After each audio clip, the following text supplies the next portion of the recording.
Welcome to episode 98 of Masters of the Forge. This is Adam here, and I'm talking to Jason. Hey, Adam. Hello, everyone. What's up, homie? So,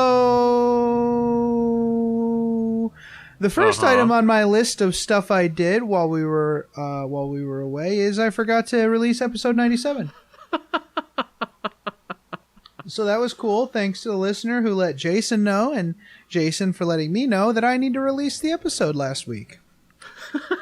So that's pretty cool. So even though you waited 3 weeks for that episode, you're only going to wait a week for this episode. So, hey. Yeah. All right. Fantastic. You're getting your money's worth. So I guess I haven't been busy hobby-wise. I've been really busy with other stuff. My wife is now the master of the house. She's got the masters of the BAs. She's a BA master. So was this really a shock before this? No, not really. Yeah. And I've so we're been on the same page. I've been trying to kind of step back a little bit from hobbying. I've been doing a little. It's just I've been tired and I'm done. Yeah. So, well, with everything last week, I wanted to make sure that priorities were health and stuff like that. So, but I still got some stuff done. I painted these commission wings that I was talking about last week. A couple of wings from that monster. And those turned out pretty good. They're like one wing is this like kind of fake fantasy looking solar system, and then the other one is that solar system destroyed. So the person I did the commission for and likes them, so I'll be handing those off the next time I get an opportunity. I love doing the freehand. It's fun. Is this for Nick? Yeah, it's for Nick. Rad. Cool. I've done a couple things for him in the past, and I appreciate the business because it's nice. Yeah. I played a lot of more games with my orcs. Just been playing those a lot because we're going to the Beef and Wing Brawl in, I think it's Syracuse. It's like Western New York area. A bunch of us are going. Josh is going. Pete is going. Wendy's going with me. We're going to play Skip-Bo. We've been getting our Skip-Bo reps in. Wendy and I, we've been playing some Skip-Bo. Apparently it's a lot of fun because there's a guy who goes around and mocks you for playing badly and stuff. Like he dresses up like a old-timey Southern gentleman and like mocks you. It's great. What? Mm-hmm. You mean like Colonel Sanders type old Southern like gentleman? That kind of thing. Like, yeah, like... Okay. Goatee, creepy. So I can't wait to see what that's like. Wendy and I are going to get all gussied up for it and have some fun. Hold on. Goatees are not creepy. I'm just saying you would have to have a goatee and be creepy. There we go. Yeah. Just want to make sure we don't have any problems there. I'm not sure if I had completely finished that first unit of Noise Marines last time, but I did that. Those colors are nice. All of the colors. Shocking. Every single color. Very shocking. I had to buy more paint because they're so bright. Then today we just had a painting day for the start of our Fate of Konar campaign. So we had quite a few people in the store. Thanks to everyone who showed up. That was a lot of fun. While I was there, Pete was there helping give advice, and I was giving some advice, and Wendy was there painting her Blood Bowl team. That was super cool. Cool. And I saw that picture. That was awesome. Yeah, I also picked up the Dwarf Blood Bowl pitch, and I told Wendy, this is what happens when you show even a small amount of interest in what I'm doing. I just buy all the things. Yeah. So I bought that Blood Bowl pitch, and I also picked up those awesome mission cards. What are they called? The Open War? Open War cards. I can't wait to crack those open and try those out. I want to try those out tomorrow. Everyone I've heard talk about it has really been impressed with it. Just a vast number of combinations. Mm-hmm. There's a lot in there. Things. Some folks are wondering why, like, There are some that are like, oh, if you're down by like 25% or 50% power level, do this. And it's like, why would you do that?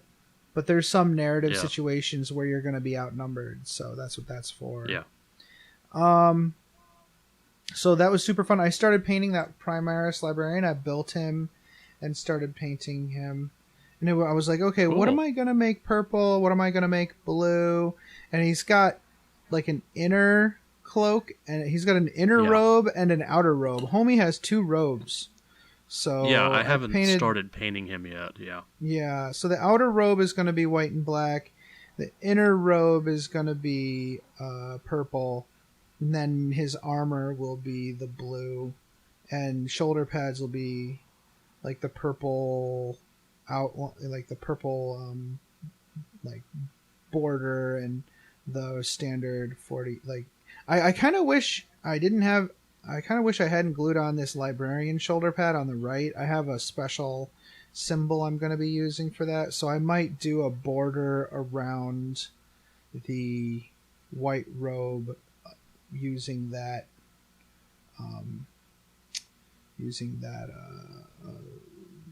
symbol as a pattern. We'll see. It's kind of like a chain representing the link of the soul, the mind and soul from one body to another, from one being to another. Okay. And that's kind of what the librarians are for in my army, to like make sure that those souls get transferred to a new battle brother. Okay. Yeah, it's been a while since I've read your codex, so... Right, yeah. The Primaris Librarian, since they're all first company, they may not know anything about that, but the symbology will still be a part of... Yeah. Would still be a part of their livery, so we'll see. And that's really all I've been up to. What have you been up to, dude? Well, a bit. So, well, I guess we should say that we did get a preview copy of the Space Marines Codex, and we got a model.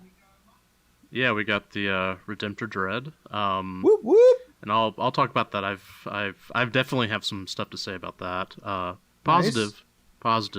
If you love dreads, just buy 2. Don't argue with me. Just do it. Yeah, we'll be talking about that in the first segment of this show. Yeah. All right. So I always count reading. So I read the Crimson King from Graham McNeill. Nice. I'm just gonna say this: if you play Thousand Suns, whether it be Horse Heresy or 40K, if you have not read this or it's not in your queue to read, you're doing it wrong. Mm-hmm. I don't know how else to explain it. The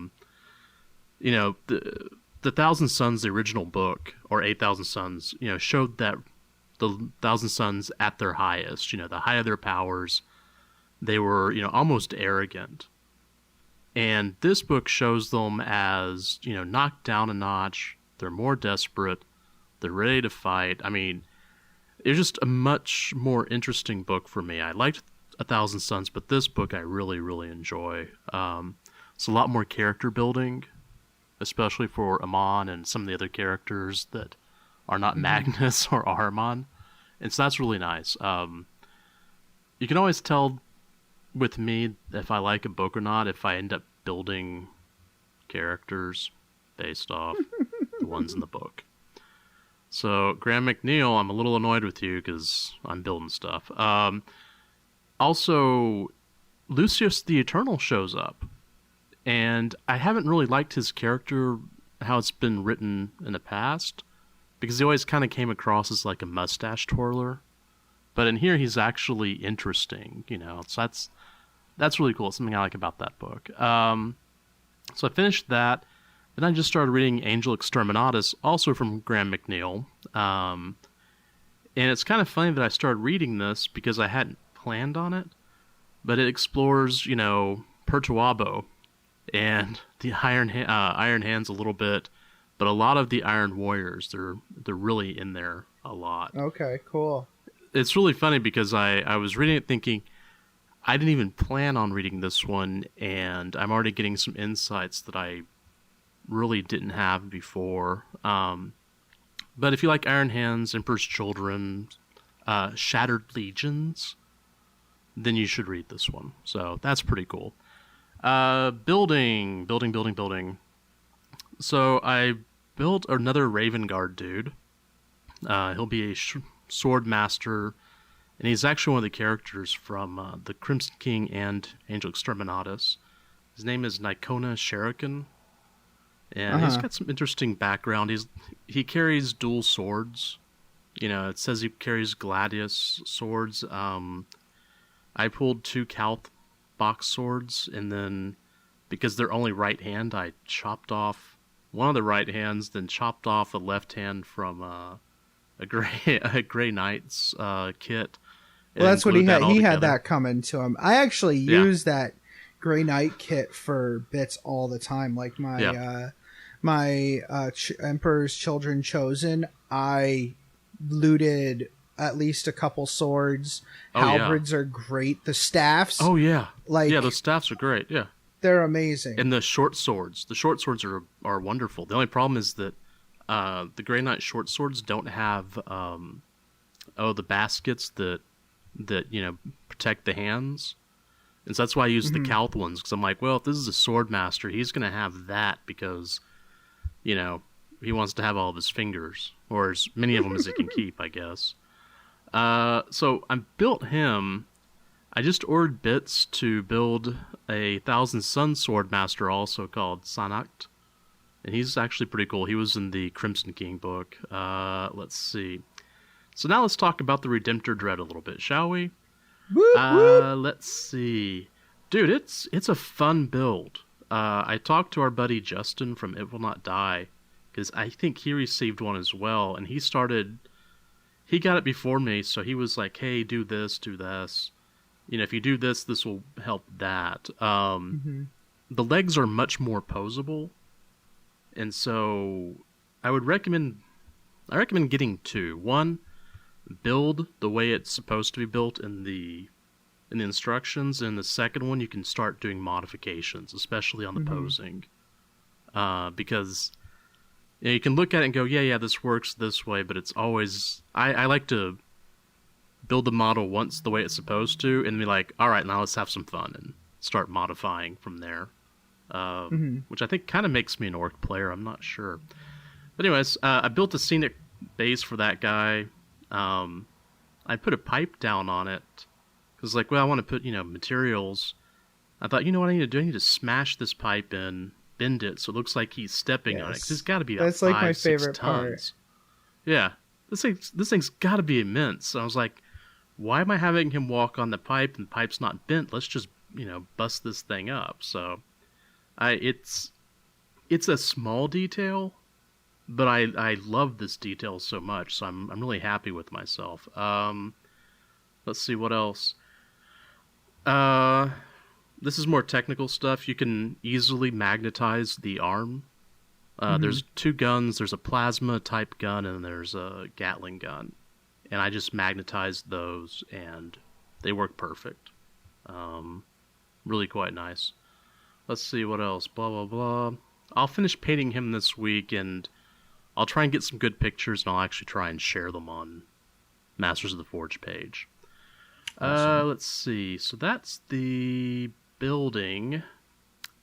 I did buy some stuff. Yes. I ordered the Sikaran Punisher from Forge World for my Blood Ravens. And then I ordered some units for my Raven Guard just for, for fun.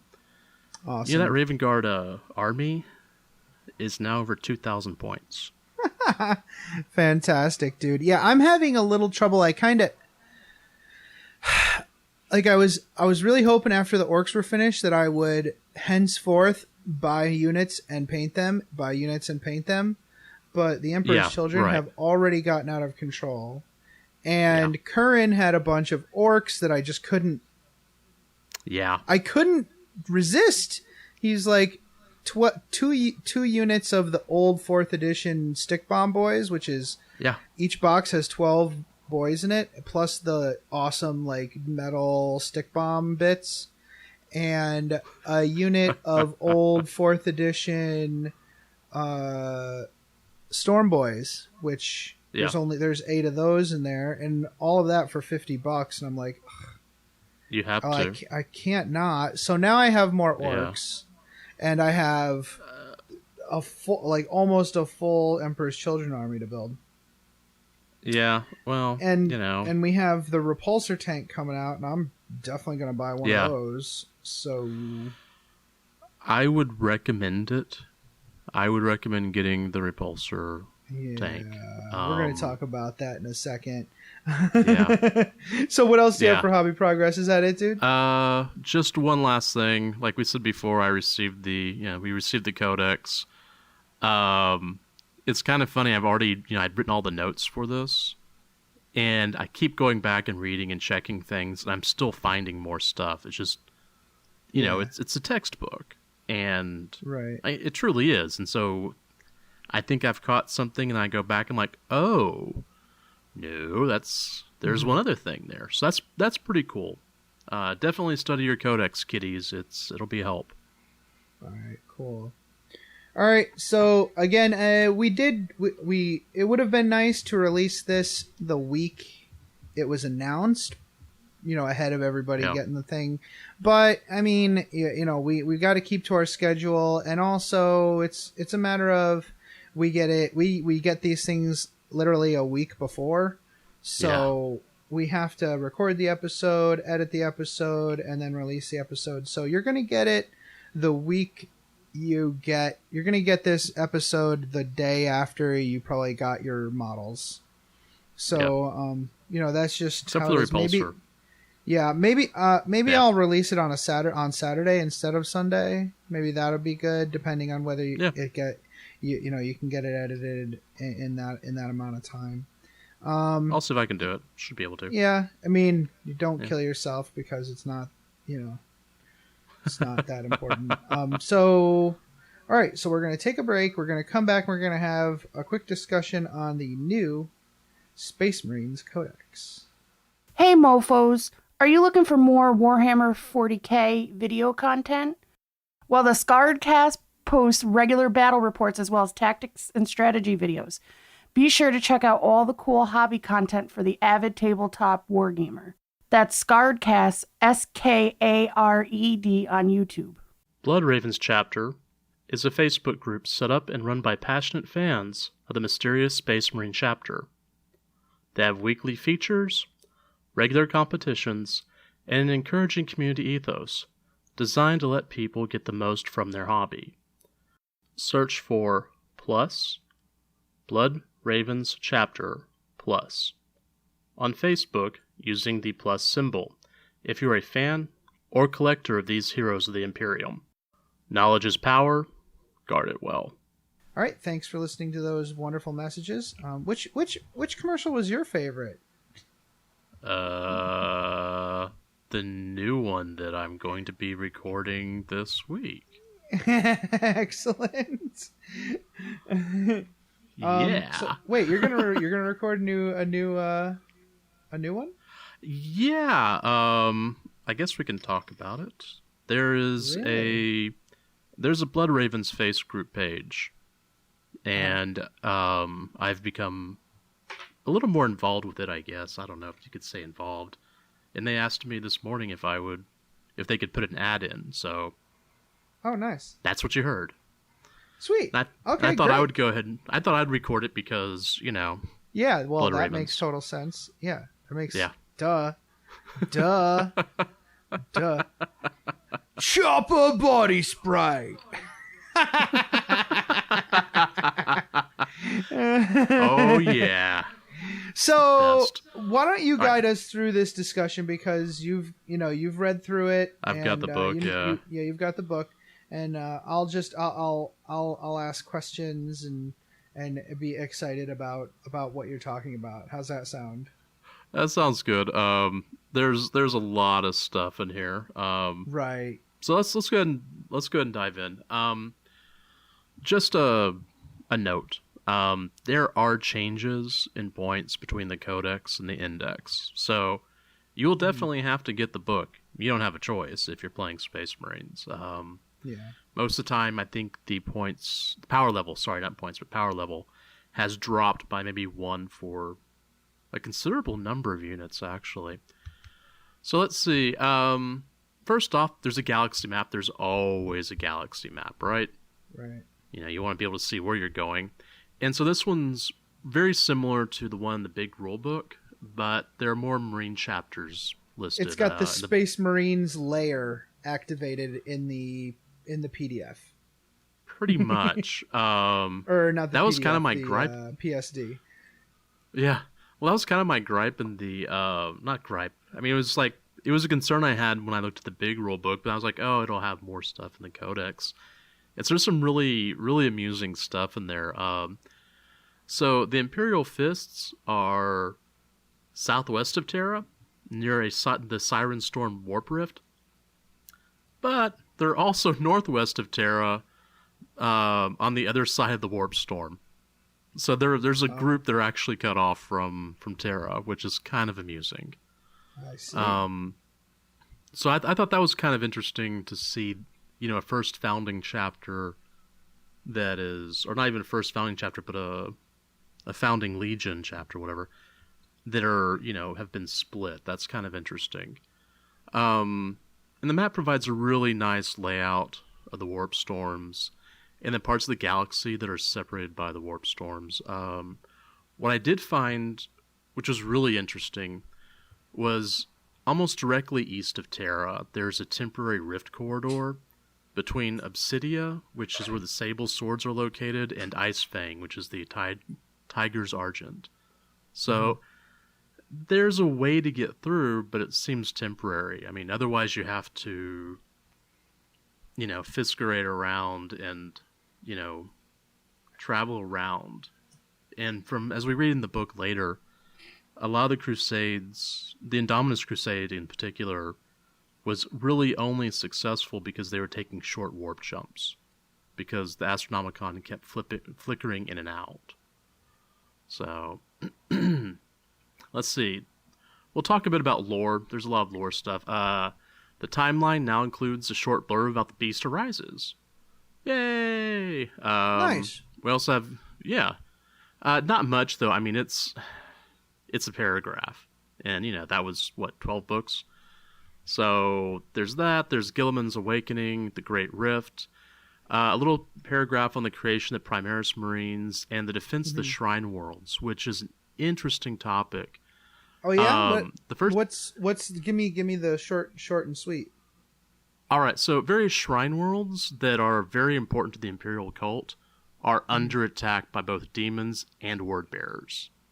The Black Templars launch multiple crusades to protect and reclaim these worlds, and they're assisted by the Iron Hands. Hey, what a great episode! And a score of other Space Marine chapters. In my notes, I'd actually mentioned, for myself to remind you, or at least to, float the idea of maybe a campaign with Darwin, since he is a Black Templars player, and according to him, a long-suffering one. I don't know about that. Yeah, that's what he said. He finally joined our group. Yay! Yeah. Hi, Darwin. All right. So, the Great Rift. Okay, so here's something that, sometimes we get things in the book that make me kind of chuckle. And the Great Rift, so under that paragraph, it said the rift begins in the Jericho Reach in the Eastern Fringe. And for those of you who are familiar with the old Fantasy Flight game for Deathwatch, the Jericho Reach is where the Deathwatch campaign was set. So, yeah. Aww. So I guess that setting is gone. Just it's out of there. Let's see, what else? A new breed. They mentioned the Primaris Marines are now unleashed across 100 war zones. They're all over the place, which I think we talked about in the Dark Imperium episode. But they have made themselves, quote-unquote, worthy inheritors of the title Adeptus Astartes.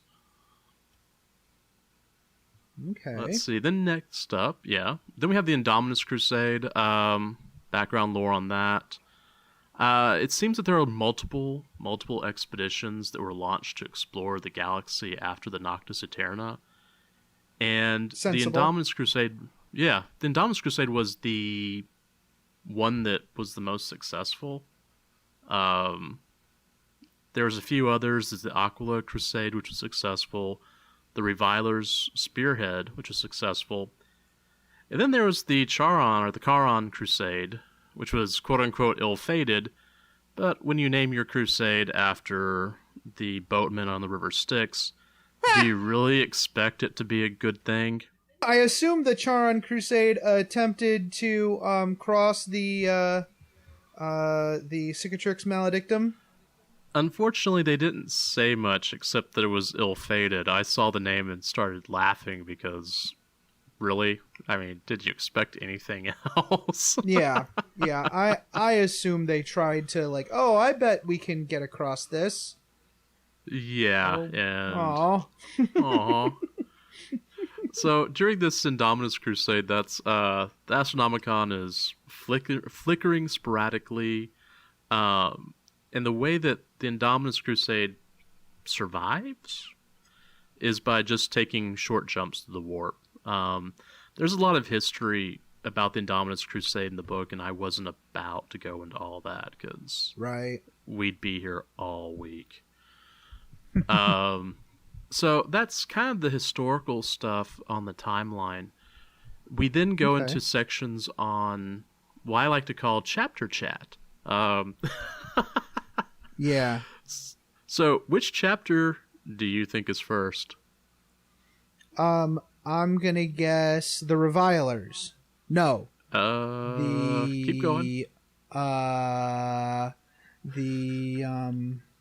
Raven Guard. You're getting closer, kinda.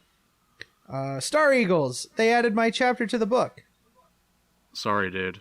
I gotta Wait a minute. apologize to you on that one. I know who it is. It's the Ultramarines. Ding, ding, ding, ding, ding, ding, ding. Of course. So, yeah, we get a history of Ultramar and a map of Ultramar. And would you like some more Ultramar with your Ultramar? Because we've got it. There are lots of pictures of the Mark 10 armor, though, which is kind of cool. And they actually go into real detail, like, of the Ultramarine Second Company. So they've changed the organization of the chapter, or the company. And so they've added Intercessor Squads and Inceptor Squads and Hellblasters. And so the company's now been expanded to run 12 squads instead of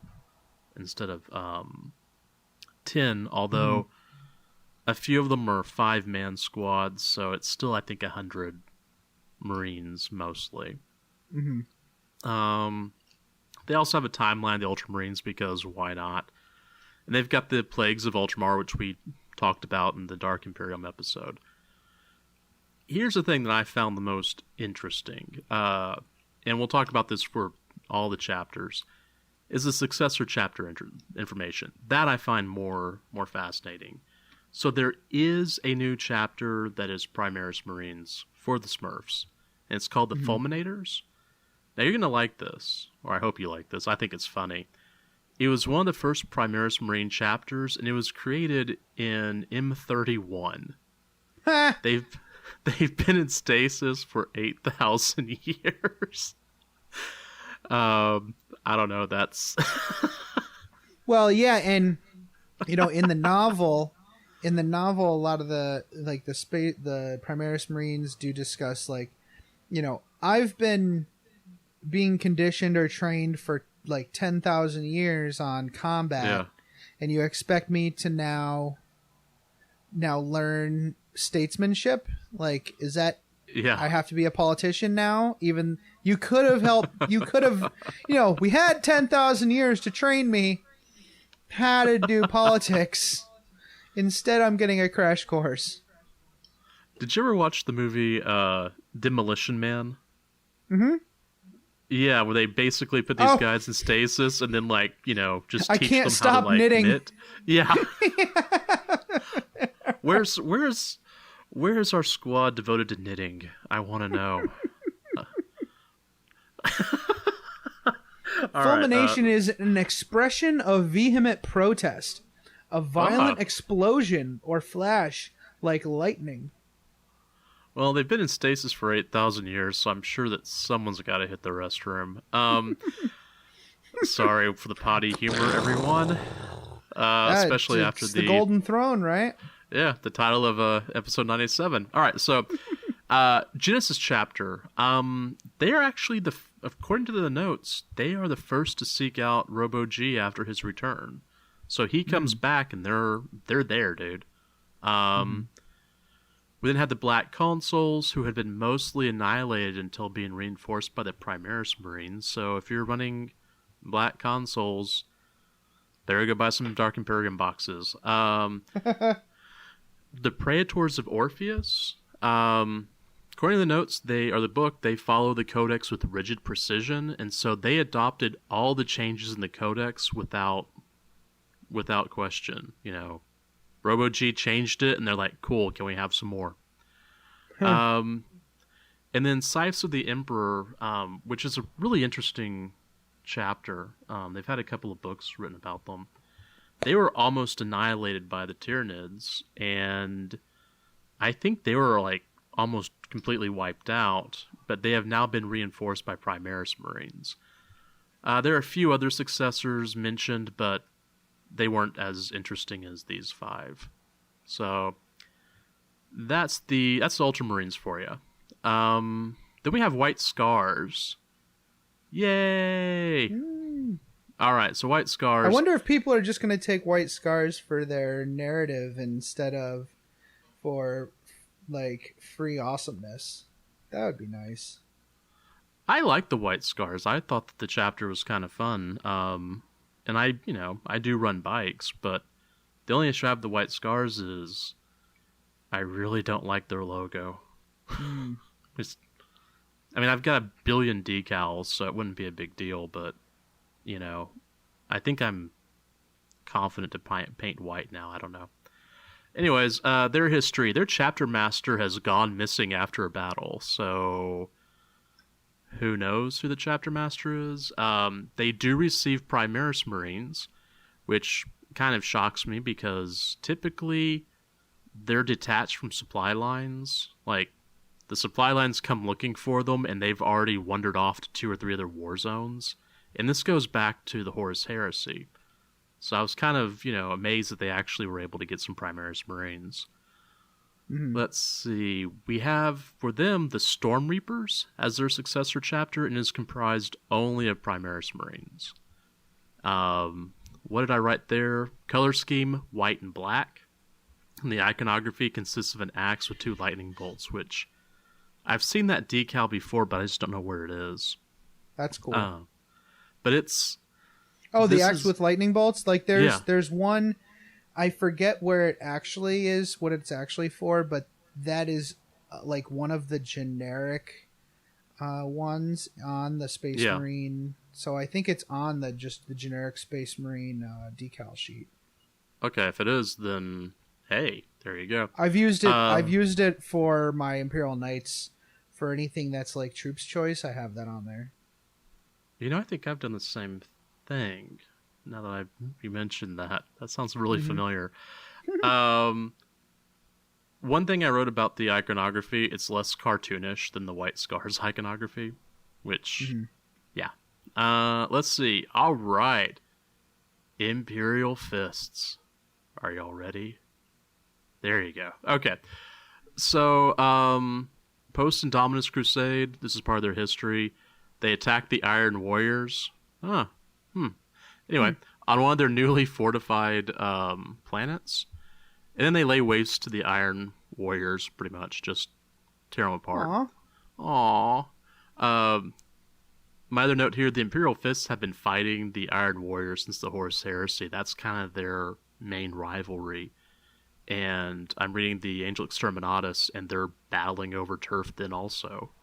It's kind of funny to read that, then write the notes and think, well, this was the perfect thing to read while writing these notes. Let's see. Their successor chapters. Hammers of Dorn, which was found in M41. I don't remember seeing that one before. It doesn't mean it wasn't there, it just means I don't remember it. Black and orange colors. We then have the Crimson Fists. I mean, the Crimson Fists are Imperial Fist successors, but they're they have their own, what's the word I'm looking for? Their own entry. But they've got the short history of them. They're like a major successor in the lore, like they've been written about. And... Yeah, a lot. So that's pretty cool. There's a short history, the Rinsworld incident. They have really been reinforced by Primaris Marines, which will, allow them to survive.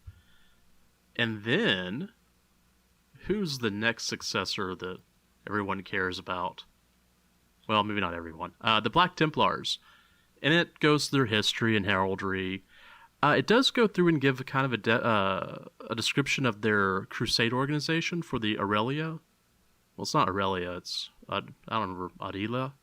But it's their first crusade to use Primaris Marines. So they actually have their organization, which is kind of cool. And to go through and talk about the history, about the Shrine World stuff, because we talked about earlier where the Shrine Worlds were under attack by various forces of chaos. The Black Templars organized into 4 crusade fleets and were sent out after the Great Rift opened. Each crusade was reinforced with Primaris Marines. The names were Aurelia, Ophelia 7, Doxus, and Orteg 3. I assume they named these after destination systems or shrine worlds. So that's pretty cool. And the last thing about the Black Templars, there's a slight retcon of the presence/absence of librarians in the Black Templars chapter. Oh, really? What's that about? I remember reading before that they didn't have them because... trying what the reasoning was before in the last codex. But it was like a single reason. Now they've got multiple reasons. Like, could it be this? Could it be that all of their librarians were killed in the Great Scouring? Could it be that they're holding to the Edict of Nicaea? Etc., etc. There are a lot more reasons, so it makes it more interesting. But, it's a slight change. Okay. Or at least I think it's a slight change. I did not play Black Templars back in, was it 4th and 5th edition? When they had their book? Yeah, somewhere in there. I didn't have that. I never read that codex or had that one, so I don't know all their history. Let's see. Salamanders. The Salamanders. As usual, they get nothing. Their history does say they receive Primaris Marines, but it doesn't really say what chapters or successor chapters, so I don't know. Let's see. Raven Guard. Just a short history, mostly 30k and M40 to 41, so their history is kind of spotty. Right, but do they go into how the Primaris Marines are like fixing their gene seed? They don't really. Well, that's a good question. They don't talk about that exactly. They do talk about some successor chapters, like the Revilers. They do talk about. I think they got Primaris Marines, but they've created a whole new successor chapter composed of only Primaris Marines, called the Rift Stalkers, and they're fleet based, and they're kind of really cool. Like, I don't know. I might paint. So are they like I suspected from the last episode when we discussed the Rift Stalkers? Are they, are they actually traversing the Rift in certain locations? Have they become adept at that? Well, they're patrolling the Rift, and their duty is to find a way through the Rift and reconnect with isolated Imperial worlds. I have a feeling there's going to be a lot more. There's going to be a lot more about them, I hope, because they sound interesting. Yeah, that sounds like that is a lot of great story and novel fodder there with that chapter. And they have a really nice color scheme. I mean, it's not particularly bold or anything. It's basically white armor with black iconography, which, it's a photo negative image, but still that's pretty interesting. That's pretty cool. I'm looking forward to more stuff about that. Although I think we're getting a lot more. I know we're going to get at least one more novel about the space sharks, who are supposed to be Raven Guard successors. Although that goes back to 30K, that goes back to Terran, Raven Guard, etc., etc. So we're not going to run down that rabbit hole today. Yeah, let's not. Okay, so the Iron Hands, the Iron Hands. Their history, they kind of talked about the Horus Heresy, and they've got a nice little description of the Iron Council and the organizational structure of the chapter, but there's not a lot in the book, which is kind of, it's kind of annoying, I guess. They also don't have, or at least in the book, they do not have an official Primaris-only Marine chapter, successor chapter, so I don't know what's going on there. So that's all of our, our legions, our founding chapters. Mm-hmm. Now we're going to go for the fun stuff. The unknown foundings. The first, and in my opinion, most important, is the Blood Ravens, of course. They are still an unknown founding in Genesire, which suits me fine. Fleet-based, I like to see them on the list. It was very nice that they were on there. Just because... they had chapter tactics in a previous edition, like 4th, I think, or 5th, somewhere back there, probably 4th. But we also have the Death Specters, which we did speak about in a previous episode, and then we have the Black Dragons. And wait, what are the Death Specters doing? Are they? Because they're on the other side of the rift, aren't they? Yes, they are. They're out by the Ghoul Stars.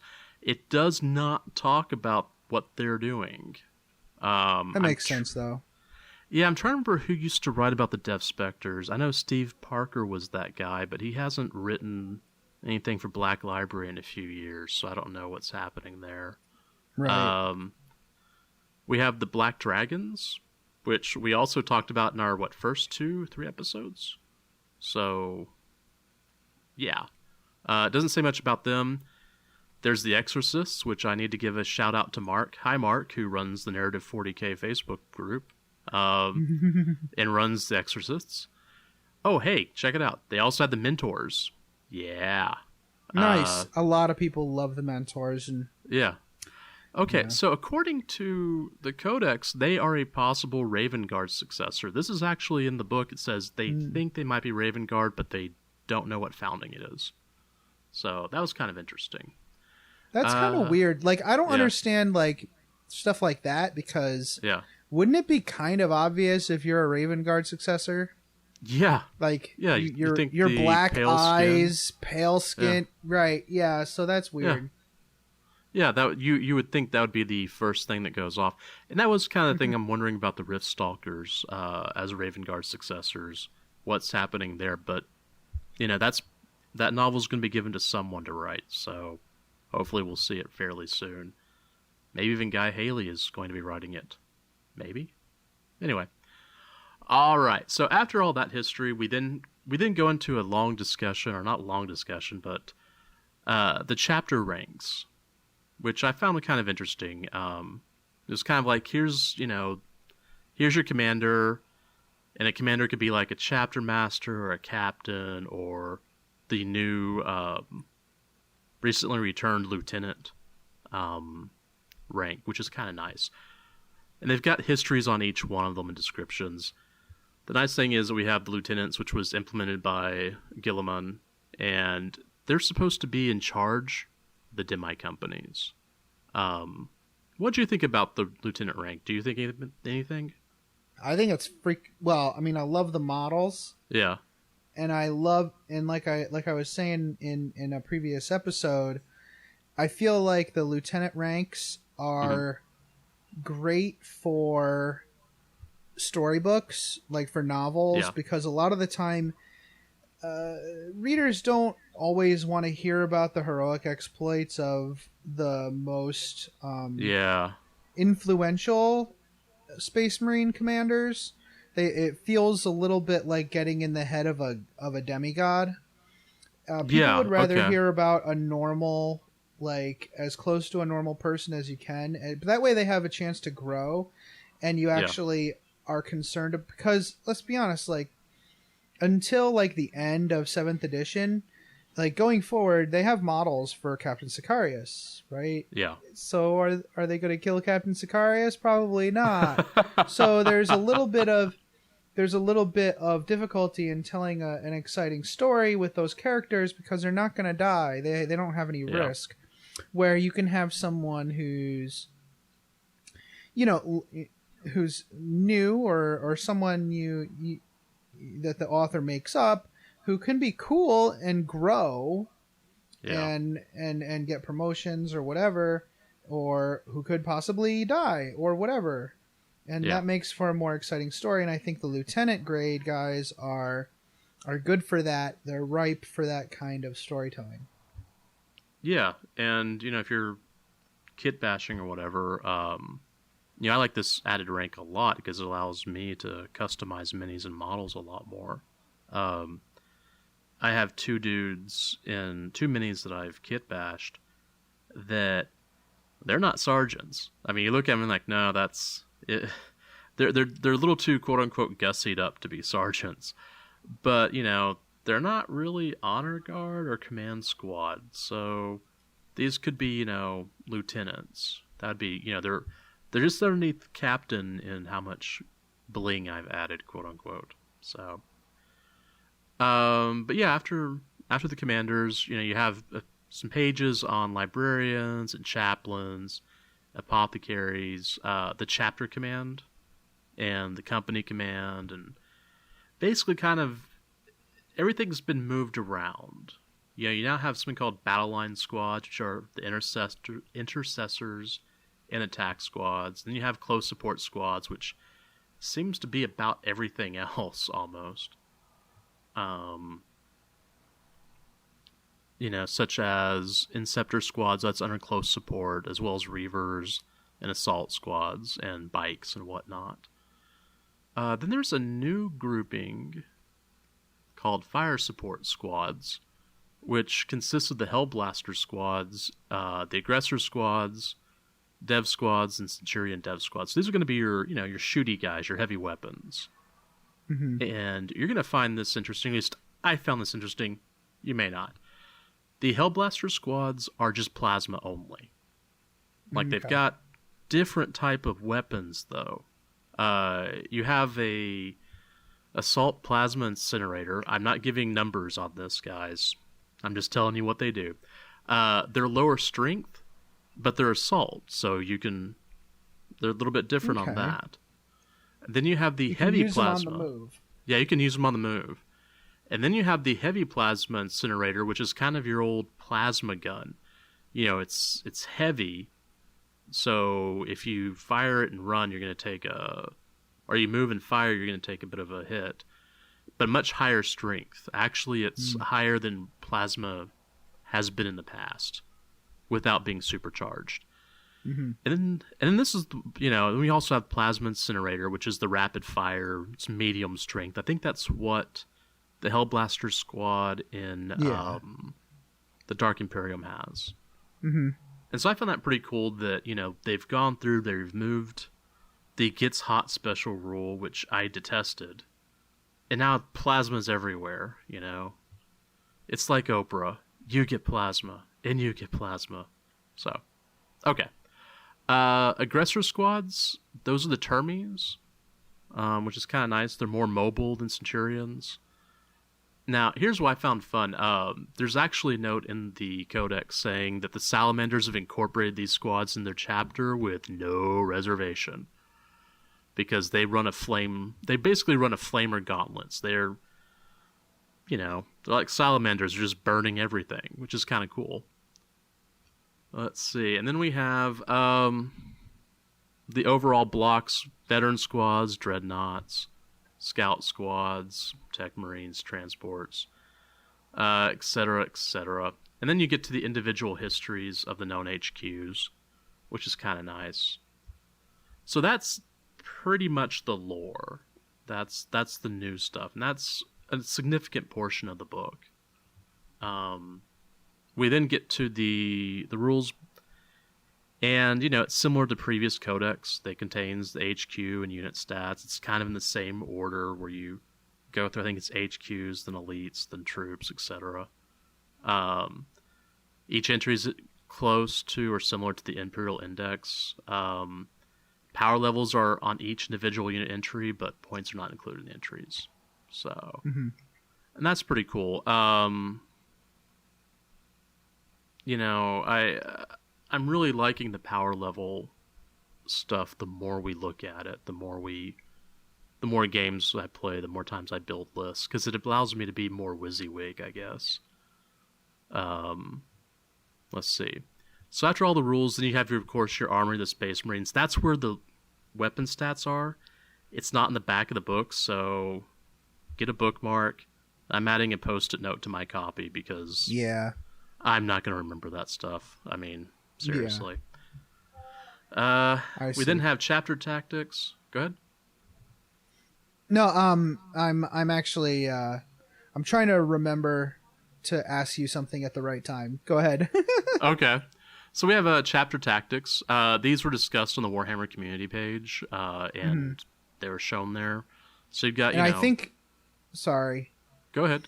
So I think that this is what they've done here is great, and I think it shows exactly what we can expect from forthcoming codexes. Yeah. Where you have these individual factions, and they all get these free, somewhat game-changing rules. Yeah. And they are only available to a detachment if the detachment completely contains models which have that chapter keyword. Yeah, and that's important. That is super important because you can't get the Imperial soup in there and expect to get these bonuses. Yeah. I think one of the complaints I've seen is people saying, yeah, well, now it's unbound, you can just take anything.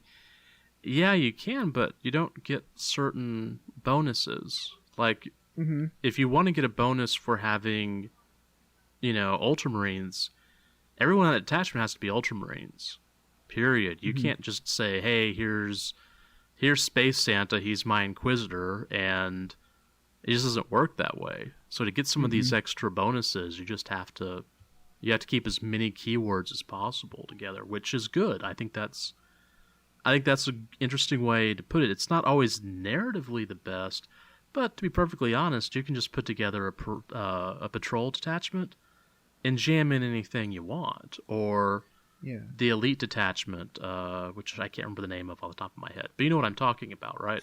Yeah, and you're nothing stopping you from making those narrative armies. It's just you don't get the benefits of having a pure army, and so that's fine. That is the choice you make when you make your list. My favorite part about the chapter tactics is at the very end it says unknown foundings can take any chapter tactic. Yay! Well, you were gonna loot whatever you needed anyways. Well, yeah, but now... liberate. Whatever, it gets the job done. I'm hearing rumors from a lot of different people that Forge World's going to drop some stuff for the Blood Ravens. I mean, Gabriel. Well, they already Angelos... have some stuff, right? Huh? They already have some stuff, right? Not yet. Well, they're supposed to go through and drop a Gabriel Angelos model, which, I'm ordering. Fine. Well, I've never been particularly interested in getting the character series because, as you know, I'd rather kit bash something, because it makes it feel more like mine. But I'm going to make an exception on this one. So, yeah. And if they're releasing him, then they're probably going to release some more stuff. Hopefully some updated decals and whatnot. But yeah, that's the chapter tactics. We won't go into them because you can look up on the Warhammer community page. Let's see what else. Stratagems, and we were talking about that. So awesome. Yeah, if you're willing to spend a few command points, you can get some extra rules, permissions, you have generic stratagems, and you have chapter-specific as well, which can really, help you to make your army even more fluffy. There are Warlord Traits, which before was always like it was implied that you had to roll, but now you can choose if you want. Yeah. And there are chapter-specific traits. And the thing is that there's only like one trait that's chapter-specific, so it's not like you have 7 or 8, six that you'd have to roll for. So, you can choose to roll or you can choose to take your chapter tactic. There are chapter-specific relics. Now, this is really cool. A lot of them are really similar to previous chapter relics. There used to be one called Mantle of the Stormseer, which was a White Scars Librarian relic, and then there was the Fist of Vengeance, which was Crimson Fist. And so those are back. The rules are a little bit different. There's actually one specific relic that can only be taken by a librarian. It was a Tome of Malcador or something like that. So I think that's kind of cool. There's a Librarius discipline. I'll let you guys look at this up, but some of the names are familiar, like Veil of Time, Fury of the Ancients, etc. And then, the book has tactical objectives, which you can buy the cards, or you can use those. And then at the end, they have the points values. So if you're playing points, there they are. They're not particularly easy to get to, but whatever. I think a lot of people end up using a spreadsheet or whatever anyways, You would have to. It was easy to calculate points before because they were on the codex entry, but now it's the power level, which, like I said before, I prefer the power level just because, I don't have to go through and calculate everything. Right. And so Go ahead. It's fine. Can we go through? I know we don't want to go through everything, all of the units. I think that's a little. I think that would be a little crazy. But there's some things I'd like to ask about. Like for one, I just saw the box set for the Reavers, just the regular box set for those. And it looks like one guy is shooting a grappling hook. I desperately want to know what that's about. I want to know what that grappling hook is. That sounds awesome. That's got to be more than just a set, like a window dressing, right? Okay, let me take a real quick look here. Hold on. That's fine. I'm going to talk about something that I really like while you look that up. In one of the stratagems is like allows you to turn your captain into a chapter master. I was a little worried, in the index, like the index didn't have a chapter master, and I'm like, well, where's the chapter master for people that want to run their special chapters? And it's just a stratagem, and I think that's so awesome. Like they're adding balance. There's another stratagem for adding, so you can only take one chapter relic, but if you spend a command point, you can have another one. And they're using these command points as additional resources for your army beyond points, and it makes so much sense. And again, the more powerful, the bigger your army is, the more likely you are, the more command points you'll have, and the game scales so much better than it ever did before. Okay, at least I think so. Yeah, that is pretty cool. I do like being able to just, here's a command point, let me take this guy.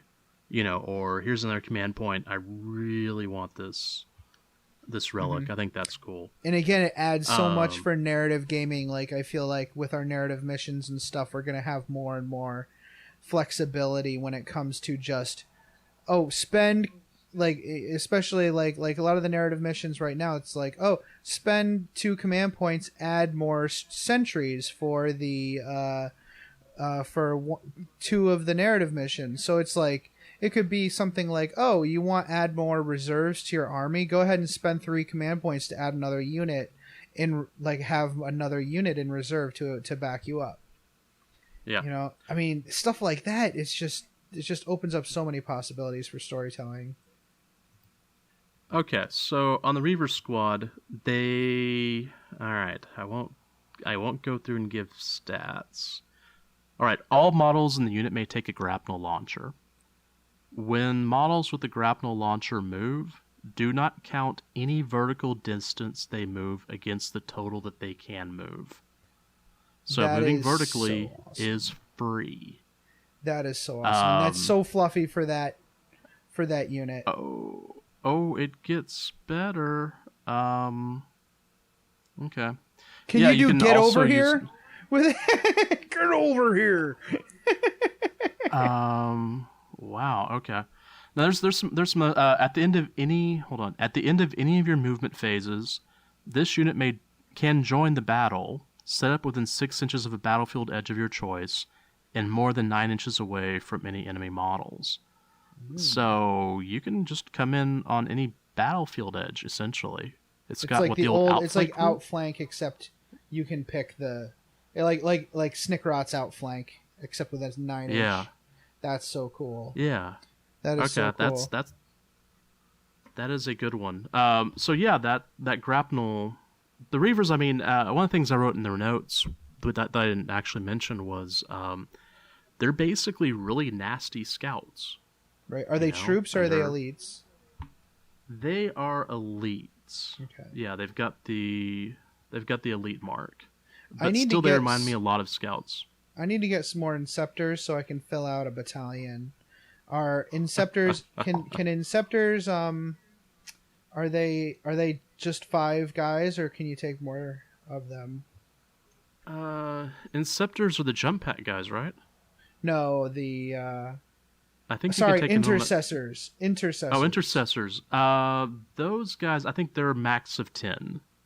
Okay, so that's cool. Okay, so I can buy a box of those and add them to the 2 5s I already have, and then have one, because I kind of want to have at least one unit of those guys, just like a big group of them that can hold an objective easily.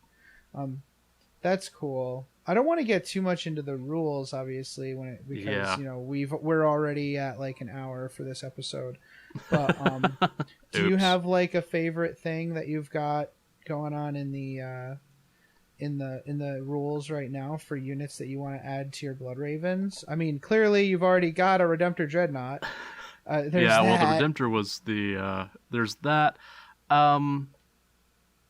I'm not sure. I really am liking the Hellblasters. I do. Yeah. I really like Dev Squads a lot. Mm-hmm.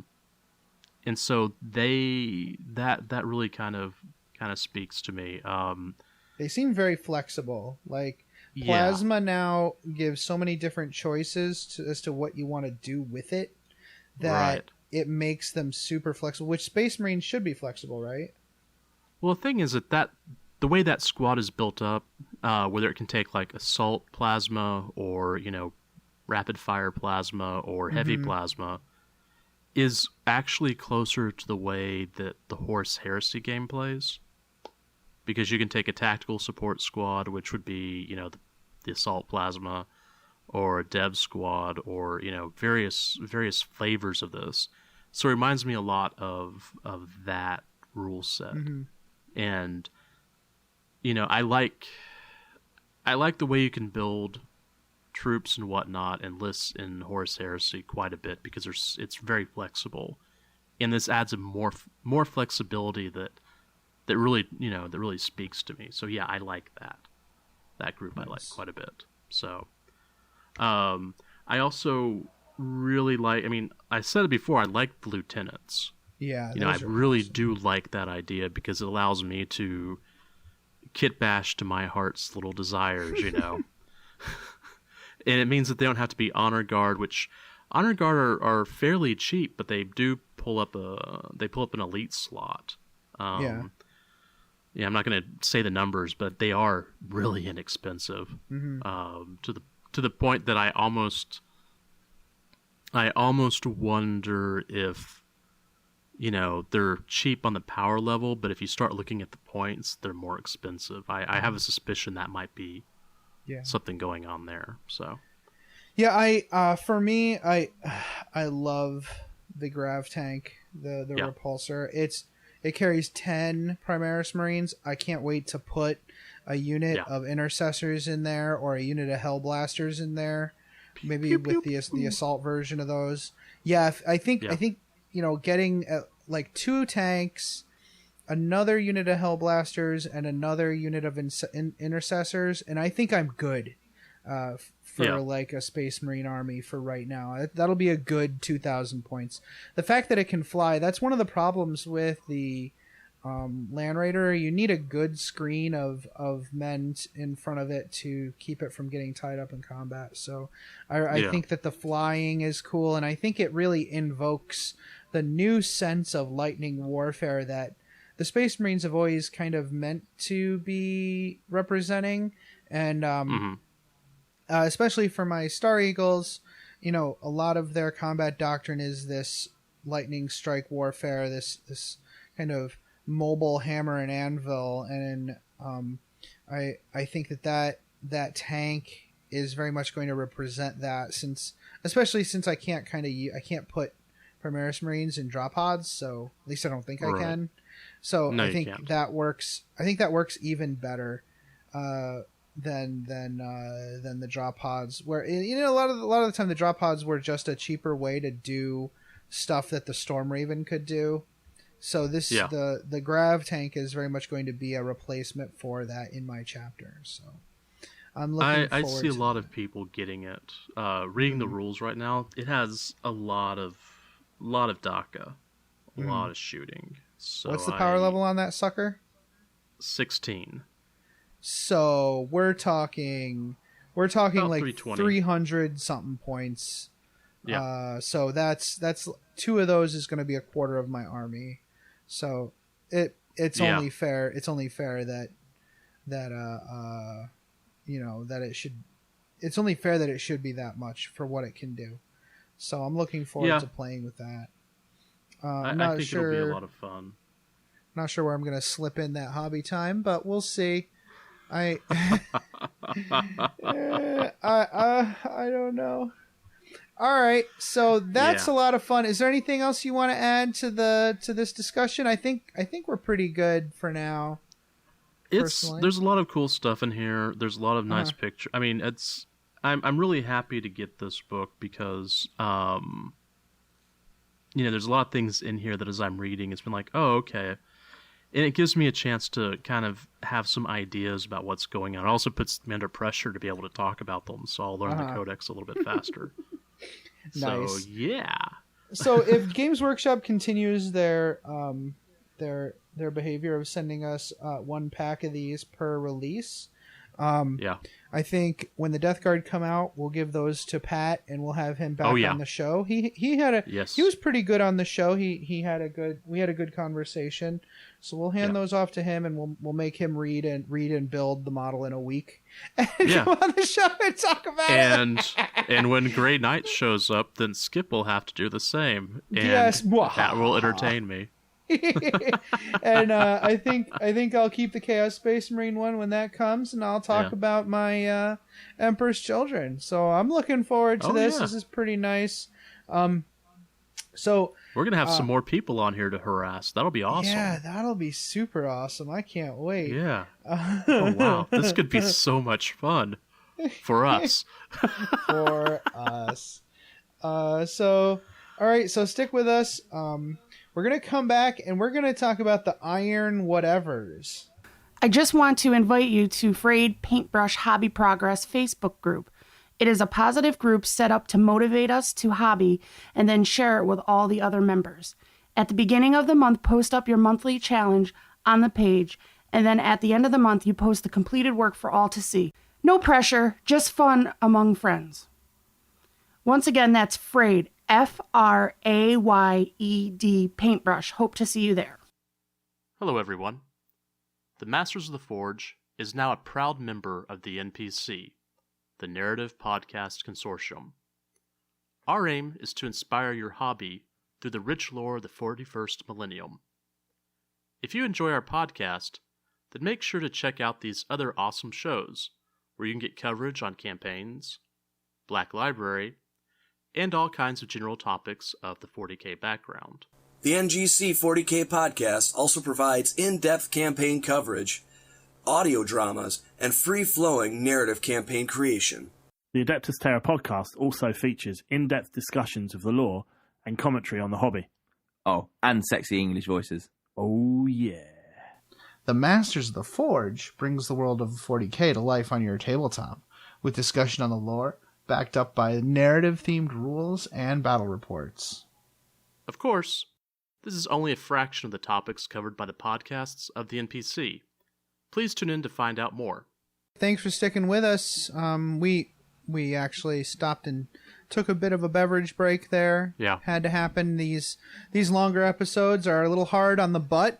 I don't know how skinny people deal with it. Because I've only lost like 70 pounds, and my butt hurts if I sit for like 5 minutes. I don't know how skinny people sit on anything.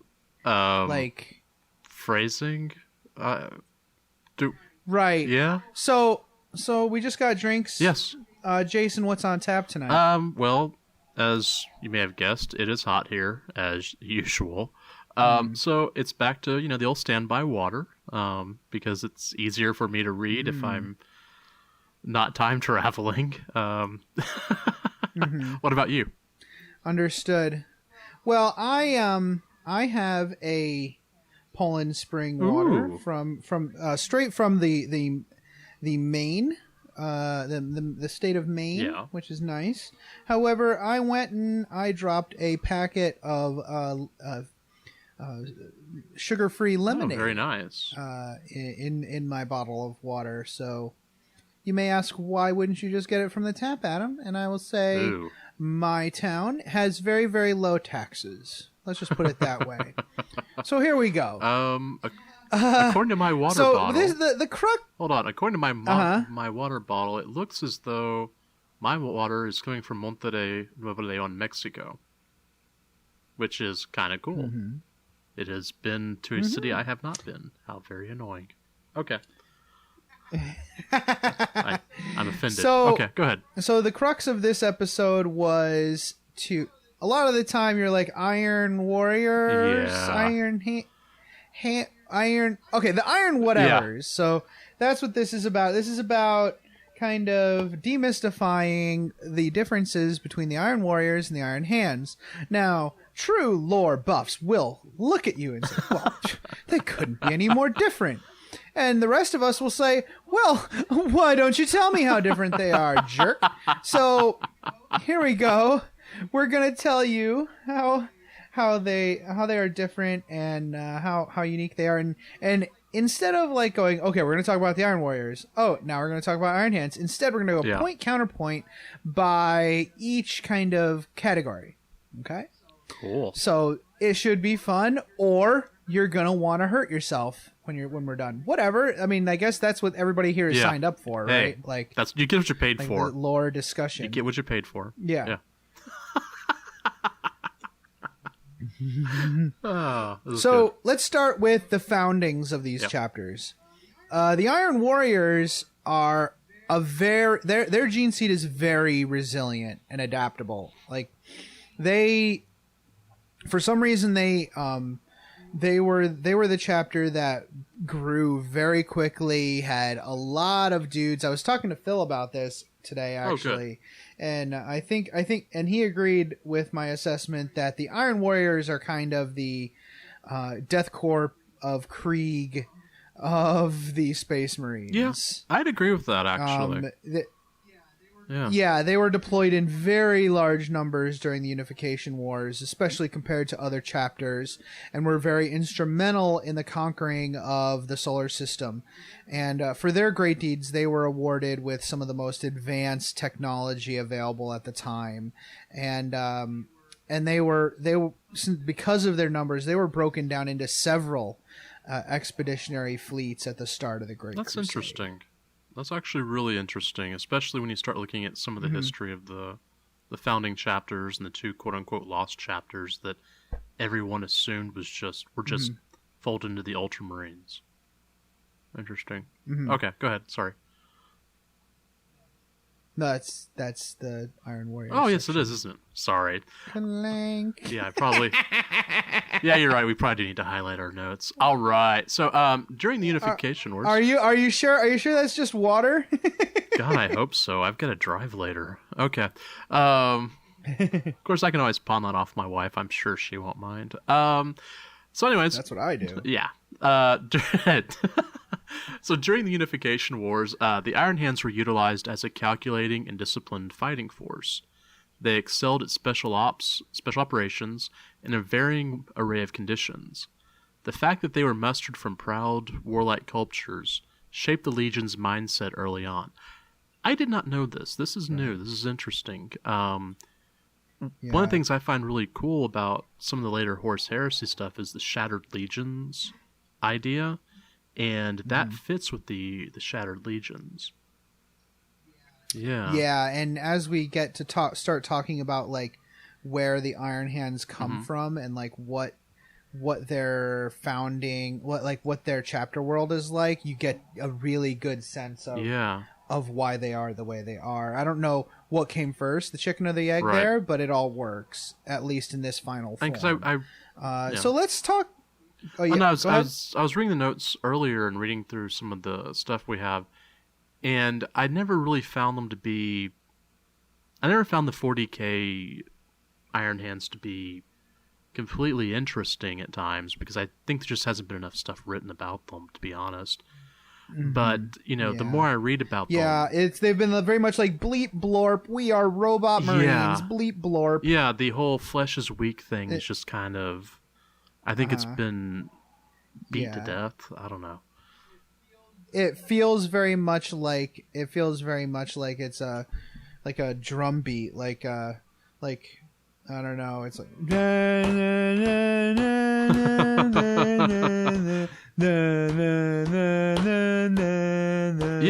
I get what you're saying. So. But there is a lot more flavor to them than we give them credit for, and I haven't read the codex, the Clan Raukan codex. I bet that there's a lot of good fluff in there. There's a lot of good narrative in there that we can read. But I haven't looked at that yet. Anyway, go ahead. Sorry. Let's take a look. Let's take a look at some early combat doctrines, like see how these chapters have developed. So starting with the Iron Warriors, they are very much colored by the fact that their Primark didn't show up till much, much later. Which is a drastic dichotomy with the Iron Hands. So they neither benefited nor suffered from their Primarch's presence. Like a lot of chapters, let's be honest, World Eaters would have been better off without their Primarch. World Eaters, and they remain true to the Legiones Astartes combat doctrines of this rational, calculated fighting style. They remain stalwart, if somewhat unimaginative in battle, winning through a relentless attrition. Now, some of the chapters saw them as kind of this dull and witless legion, like, oh, bring in random Space Marine dude number 5, please, But Sergeant others number 5, very get much out there. praise. Yeah. Some of them really some people appreciated their reliability. So the other legions' attitude towards the Iron Warriors were very much like a lot of the legions treat current Astra Militarum. Yeah. But their renown was slowly eclipsed by other legions, especially like the Imperial Fists. Now, they took the role of attrition fighters and they kind of ran with it. But they had to come up with ways of reducing their casualties as a result. So they started developing preliminary bombardments, which helped lower enemy numbers. They also kind of simulated greater numbers on their part by using spearhead assaults. Which are always a good way of You're basically increasing your numbers against the enemy's thinner positions, but that does leave your flanks open, but they became very good at utilizing that. I assume that they would kind of use these spearheads and then bombard their flanks to avoid enemy flanking maneuvers. That's my assumption. There were a few times where they kind of, unfortunately, they have this irrational streak about them where once they're committed, they don't back down. Yeah. So a lot of the time they get stuck in and they take massive casualties. Yeah. And that had, over time, I won't get into all, there are a lot of different examples of this. But at the end of the day, what really matters is they were reduced by millions. Yeah. Or, sorry, they were reduced by thousands and thousands and caused millions of other Imperial casualties through their kind of refusal to back down from these fights. Yeah, that's pretty scary. Yeah. Yeah. So the Iron Hands are a little bit different. They distinguish themselves in the early years of the Great Crusade in their coordinated attacks against the vast Orc Empire. What they used was a storm and hammer approach to warfare, in which an allied force goads the enemy into open combat, while the Legion troops engage them a field where the Astartes and their vehicles can have the advantage. So it's kind of a rope-a-dope, Yeah. Come on out. Let's, almost like maybe a cat's paw. Here, let's mm-hmm. Come at me, come bro. Come at me. Here we are.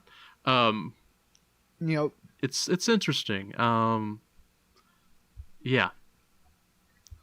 And they do they have the combined arms. They've always been good at vehicles and stuff like that. Land Raiders and whatnot. So, that's kind of their little combat doctrine. Yeah, and the narrative list I put together later has a lot of armor. Yeah. And I'm assuming, if I remember from the reading, that the Iron Hands were a smaller legion, Oh, sure. And they really didn't start to distinguish themselves until their Primark came along. And they had their Primark early, so there's a lot more to the Iron Warriors combat doctrine in these early stages because of that. So let's go on and talk about the arrival of each chapter's Primark real quick. That way that it kind of starts revealing itself for the Iron Hands. But first, the Iron Warriors, Perturabo, right? He was cast across the galaxy by the Ruinous Powers, just like all the rest of them.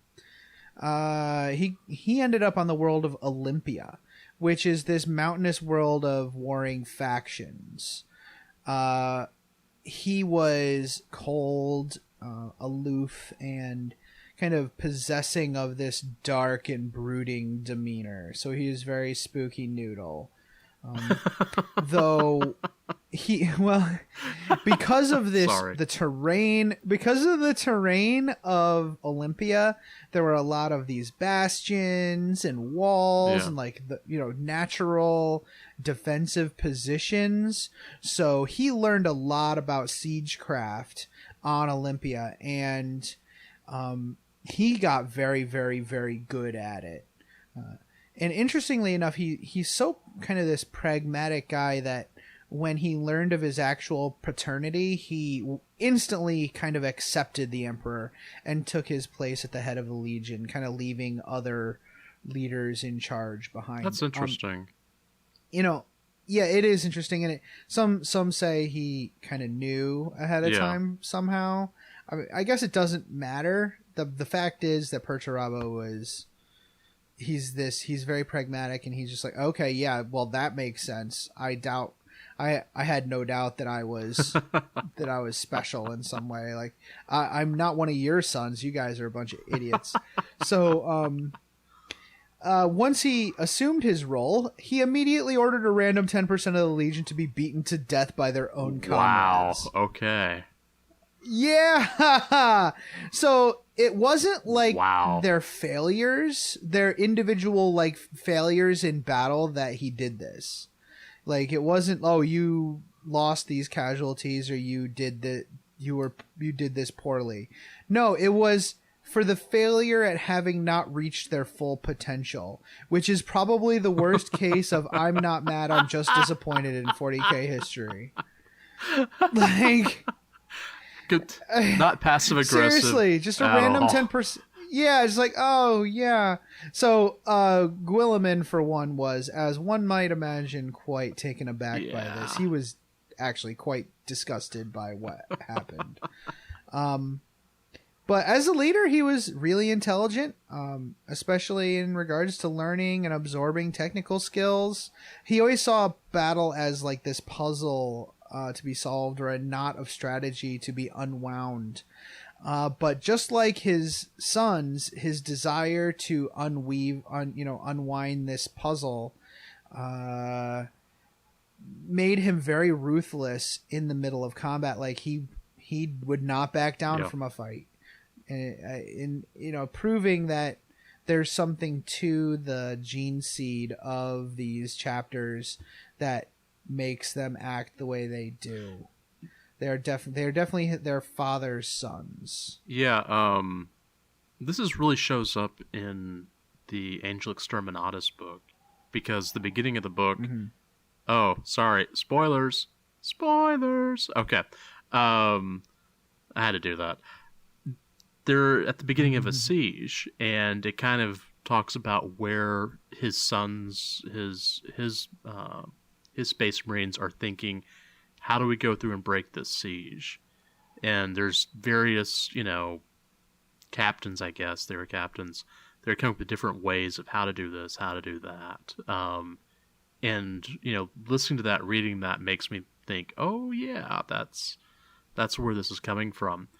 For anyone who's interested, Guy Haley, who, we had on the show recently, actually wrote a Primark book on Pertuabo. I think it was released a couple of weeks ago, or maybe a month ago. So, yeah. If you're interested in that. So, yeah, there's that. What else? Next up, Iron Hands, Primark. So, the gestation pod of Ferrus Manus, the Iron-Handed, found itself on the feral world of Medusa near the Eye of Terror, smashing into the world's tallest peaks and setting off earthquakes across the world. Oh, that's a great way to show up. Everyone loves that. Yeah. Well, as you'll see, like, the Iron Hands are... Their entire history is just steeped in mythology. Yeah, he basically developed a mythology similar to that of Hercules, with the human clans across Medusa. Yes. Yeah, he was renowned for fighting and beating titans and giants and stuff. So which is really it was the South Park thing, fighting around the world with Russell Crowe. Well, fighting around the world with Ferrus Manus. So anyway. Yeah, go ahead. Sorry, I had to throw in a South Park reference at least once every couple episodes. Medusa's awesome, dude. Like, I guess it used to be this, like, technological wonder, and it's all been...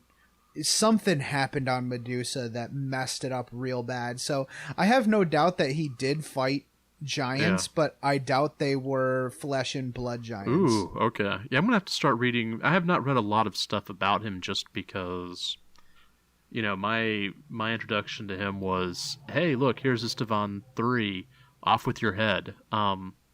So yeah. Yeah, and I didn't like him because Ferrus Manus, I always thought it was like, oh, it's a dumb play on words for Iron Man. Oh, you mean like... But no, I forgot about Manos, Hands of Fate. Ooh. It's actually it's Iron Hands. Yeah. Iron-handed. Duh. Well... So I'm a little less scandalized. So... The way he earned his name was in a battle with the worm of living metal in Medusa's techno-wastes. He defeated the creature by plunging it into a body of molten lava. What a great idea. When he removed his hands from the lava, he found them coated in the creature's living metal. That's interesting. His eyes had also changed to the color of silver, indicating the metal was more than skin deep. That, penetrated his, who he was, which I find that pretty cool too. Yeah, everyone definitely thinks that there's some Necron stuff going on here. Yeah, that wouldn't even remotely shock me. He's actually becoming more and more interesting as I don't find most of the Primarchs interesting because when you read about them, they always come across as sullen children that are basically,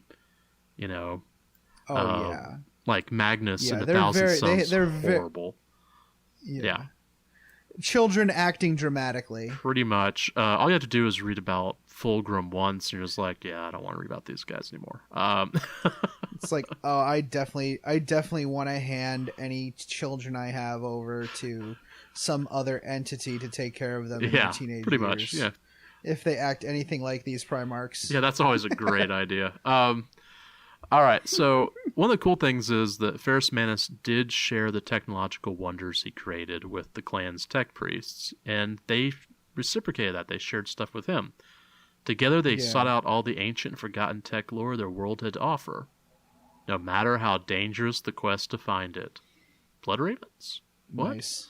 All right, so although he eventually demanded fealty from the different tribes, Ferrus Manus didn't unify the world, believing their conflict to be the means by which the clan's strength was derived. I find that really interesting. I think that's what, why the... That goes with their behaviors. Yeah, their behaviors and how their, how their chapter is organized, which I've never particularly... It's not that I haven't understood it, I don't play that chapter, so it's not something I particularly focus on. Well, isn't that great? That's what these episodes are for, yeah. Jason. Isn't that beautiful? Isn't it a beautiful thing? Yeah, it makes me go scratch, or convert and kit bash more stuff. Great. Mm-hmm. Yeah, that's what I need. At least I know how to paint black now, so I guess I'm pretty happy. So anyways, this was echoed after the Emperor came and won the Primarch's respect. That's interesting, won the Primarch's respect. Yeah, there's like a story of like how the Emperor came down and crashed. Like this, reminded everybody of when Ferrus Manus came down, and they're like out in the distance in the mountains. There are like lightning bolts and crashing and explosions and whatever. And then the Emperor and Ferrus Manus come waltzing in like best buds. So it's guessed that either the Emperor had to show him like feats of strength. Yeah. Like on Festivus, or they fought, and the Emperor won Ferrus Manus' respect by defeating him in combat. I'm not sure which it is, but that's I'm cool. sure there will be. Well, they're writing Primark books now, so I'm sure that's going to be brought into sharper focus pretty soon. So Ferrus Manus then reconstructed the Legion, the Iron Hands, into clans such as ones on Medusa. And he never made life easy for his people, because he believed that breeding strength of body and character was needed to build his legion. So he wanted those divisions, those rivalries even. He believed those to will make his legion more strong. I think more than even like the Blood Angels. I think the human kind of hosts of the Iron Hands gene seed are techno-barbarian Mad Max guys for sure. Yeah. Like it seems very much the case here. And if you wanted to do an Imperial Guard like ally for the Iron Hands, it behooves you to go pick up some Gorka Morka models to go with them, because I think that would be awesome. Yeah, it's probably a good idea. Nothing too... no Vestroyans. Vestroyans aren't going to work. Not at all. No. So we then, to further, go with that, he did not coddle his warriors, While he was able to control himself, he was quick to anger and broke to no failure. When he saw weakness and failure, he eliminated it.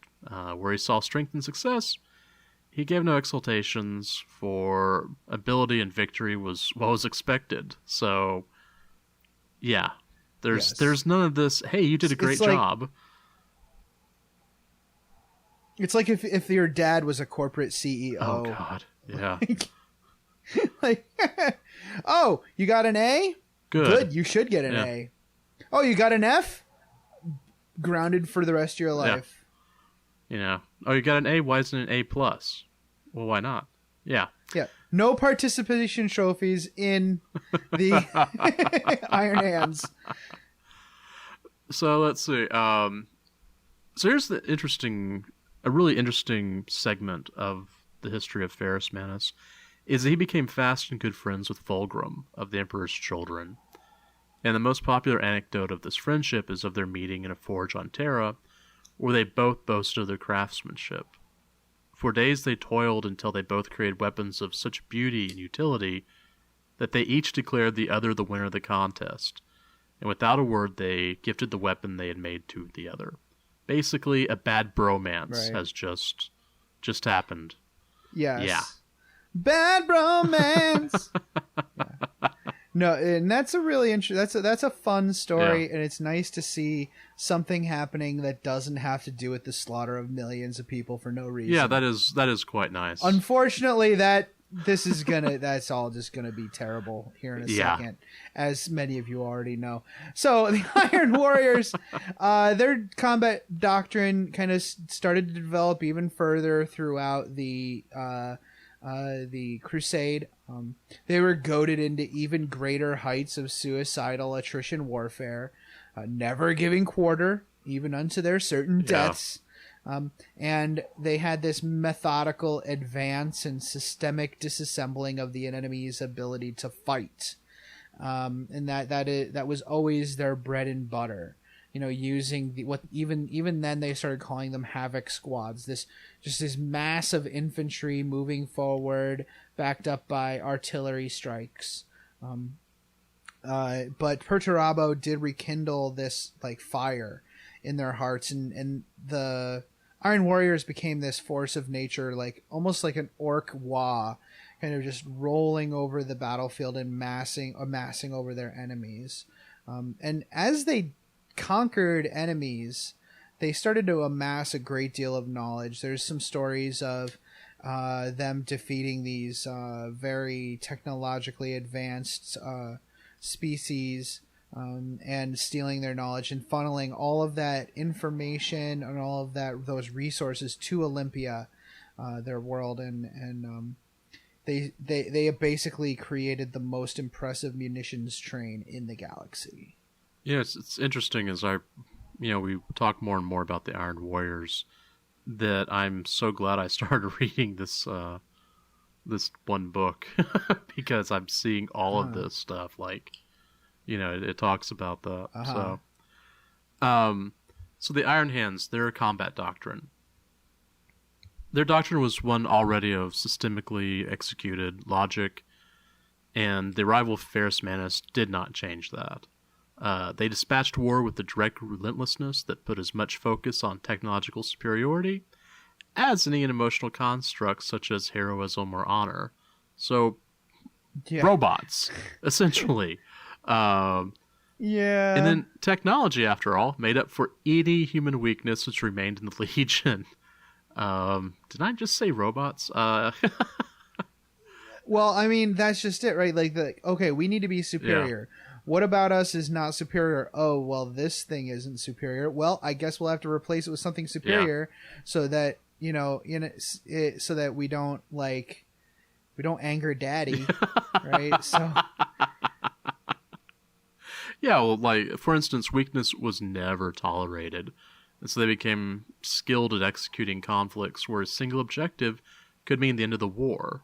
Which is kind of nice. They're, trying to do strategic strikes, which I would see more as a Raven Guard type thing. But for obvious reasons, they're also called upon to fight enemies which boasted powerful and ancient technologies. And this led to the Iron Hands working closely with the Mechanicum in many operations. That's pretty cool.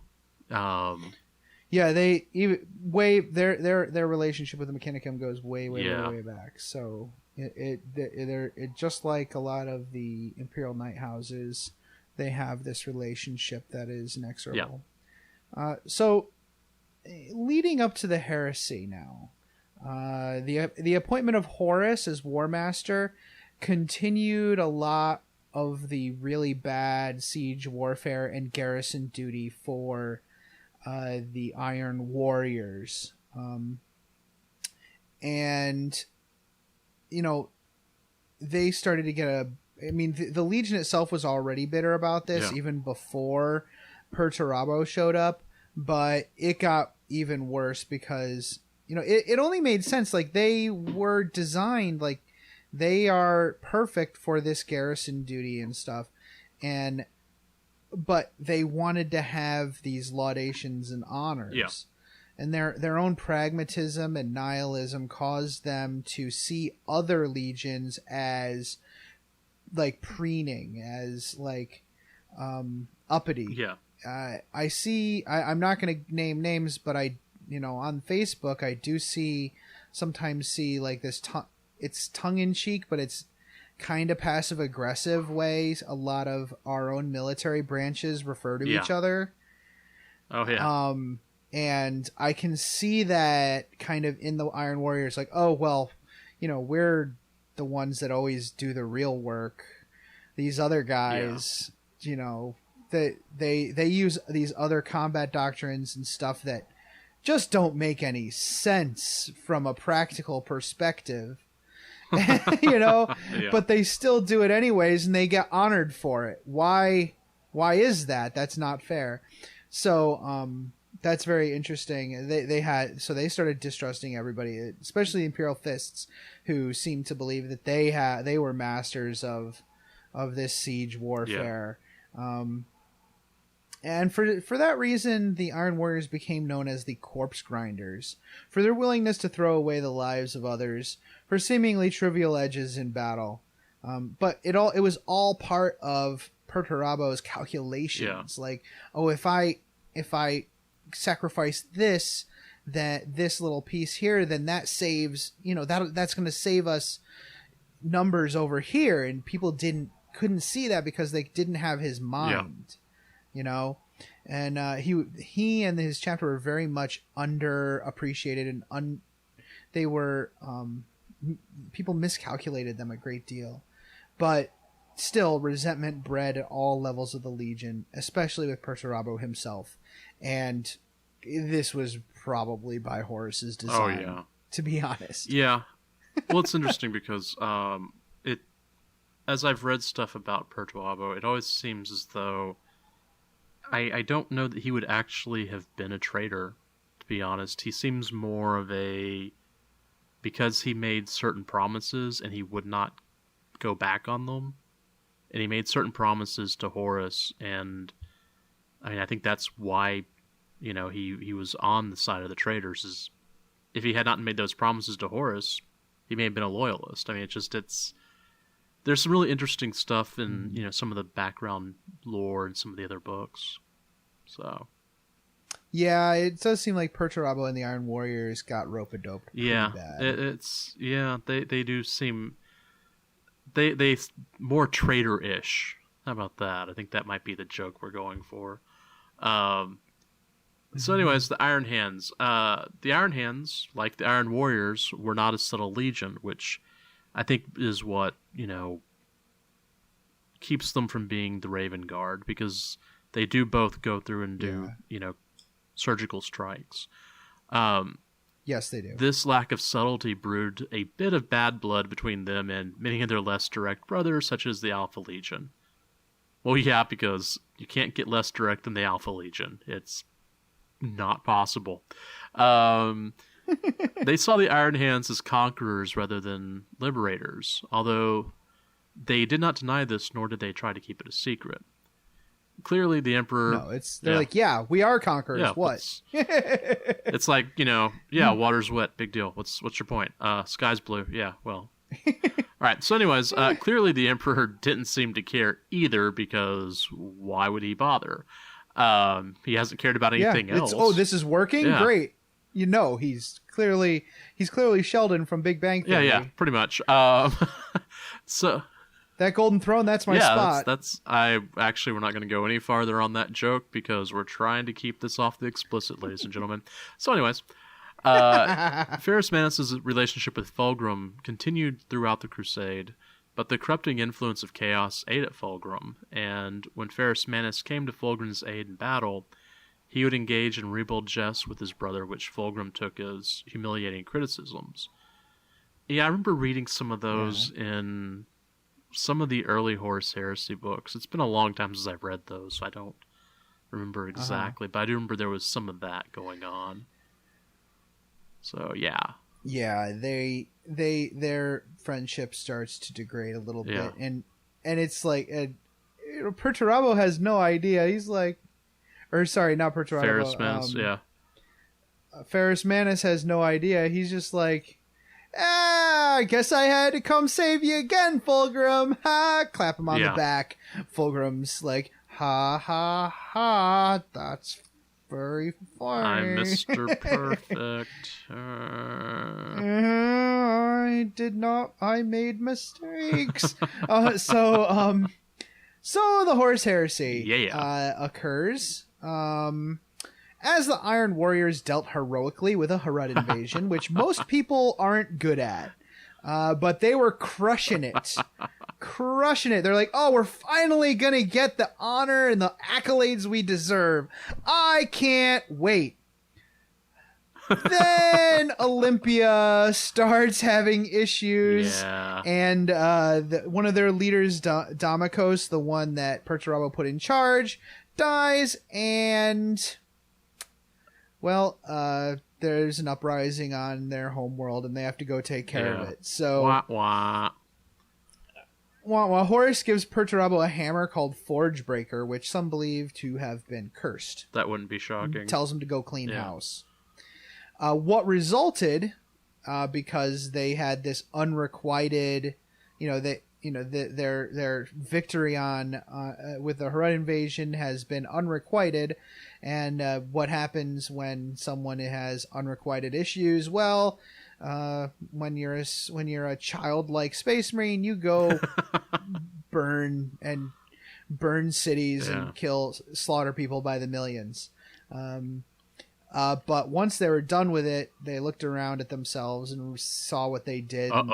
The guilt and the aftermath of the 5 million who were killed in that quelling of that uprising really started to get to them. Not good.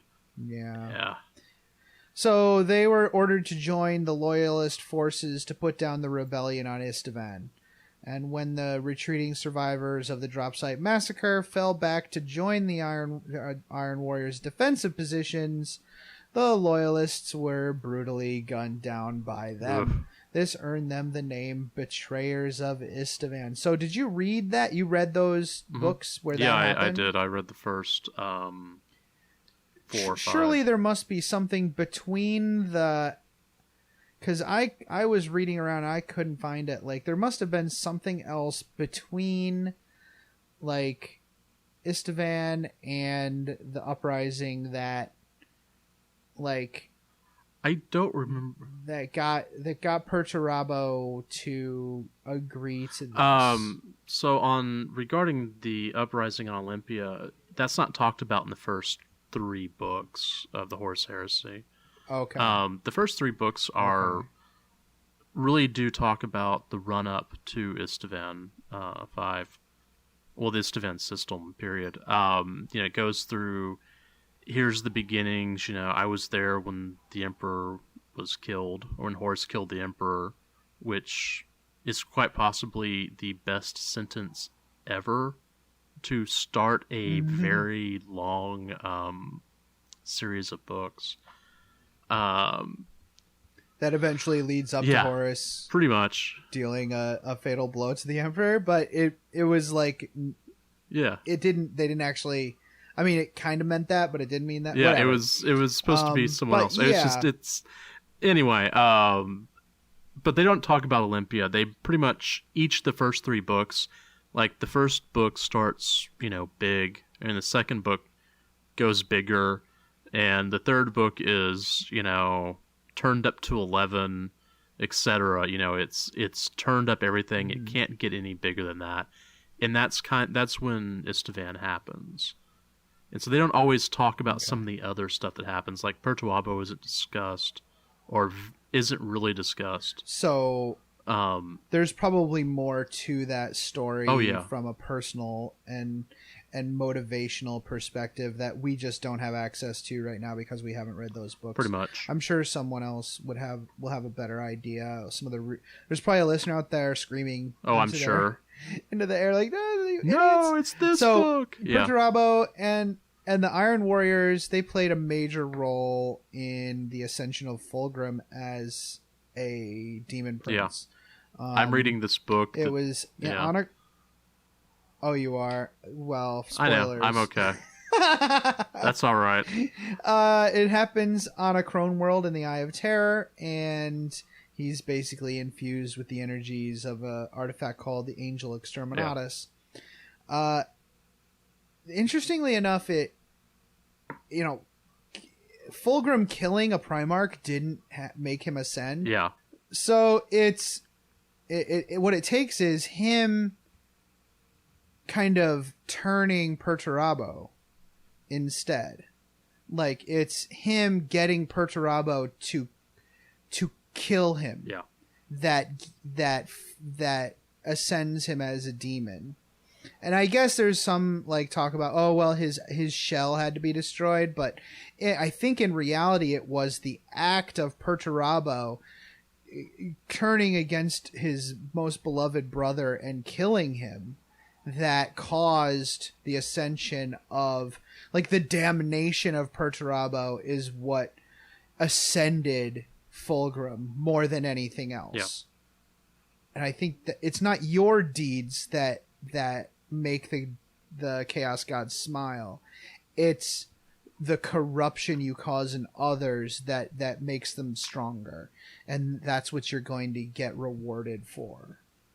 And again, there aren't a lot of specific rewards. It's all like this vaporous, like, presence. It's not really like, oh, I specifically choose you, Chaos Champion, to get this special bonus. But still, it's very interesting. So a spoiler for this book. Of course, the Iron Warriors. Okay. A spoiler for this book because, well, why not? The Raven Guard guy that I'm building, the Shuriken, at the beginning of this book, not the beginning, but, a few chapters in, actually pops Fulgrim right in the forehead with a sniper round, but does not kill Fulgrim. And it still manages to get away, off the... manages to get off... Good for him. His character is really funny. It's what they call Mary Sue's that can, like, get away with all sorts of stuff. Mm-hmm. He's kind of got that quality, but it's really, really quite amusing because he's supposed to be kind of a high-ranking Raven Guard guy. So, I don't know. I thought that was kind of funny. That's funny. So, yeah, I can imagine his expression like, oh, well, my entire mission has been pointless. I guess I'll leave. Because I'm not doing anything here. So the Iron Warriors did play a major role in the Siege of Terra. Some say, oh, well, they weren't unsuccessful. It's not like they were unsuccessful. Like, it's not like the Imperial Fists defenses were better than the Iron Warriors' ability to crack their defenses, because what happened was the Emperor killed Horus, and the Emperor's children bounced, and so the Iron Warriors are like, well, I guess this is pointless. We need to leave. So they were never tested. They were never tested against each other. Yeah, that's interesting. That would have been... Well, I mean, the planet was being torn apart anyway, so... And it's sometimes better to cut your losses.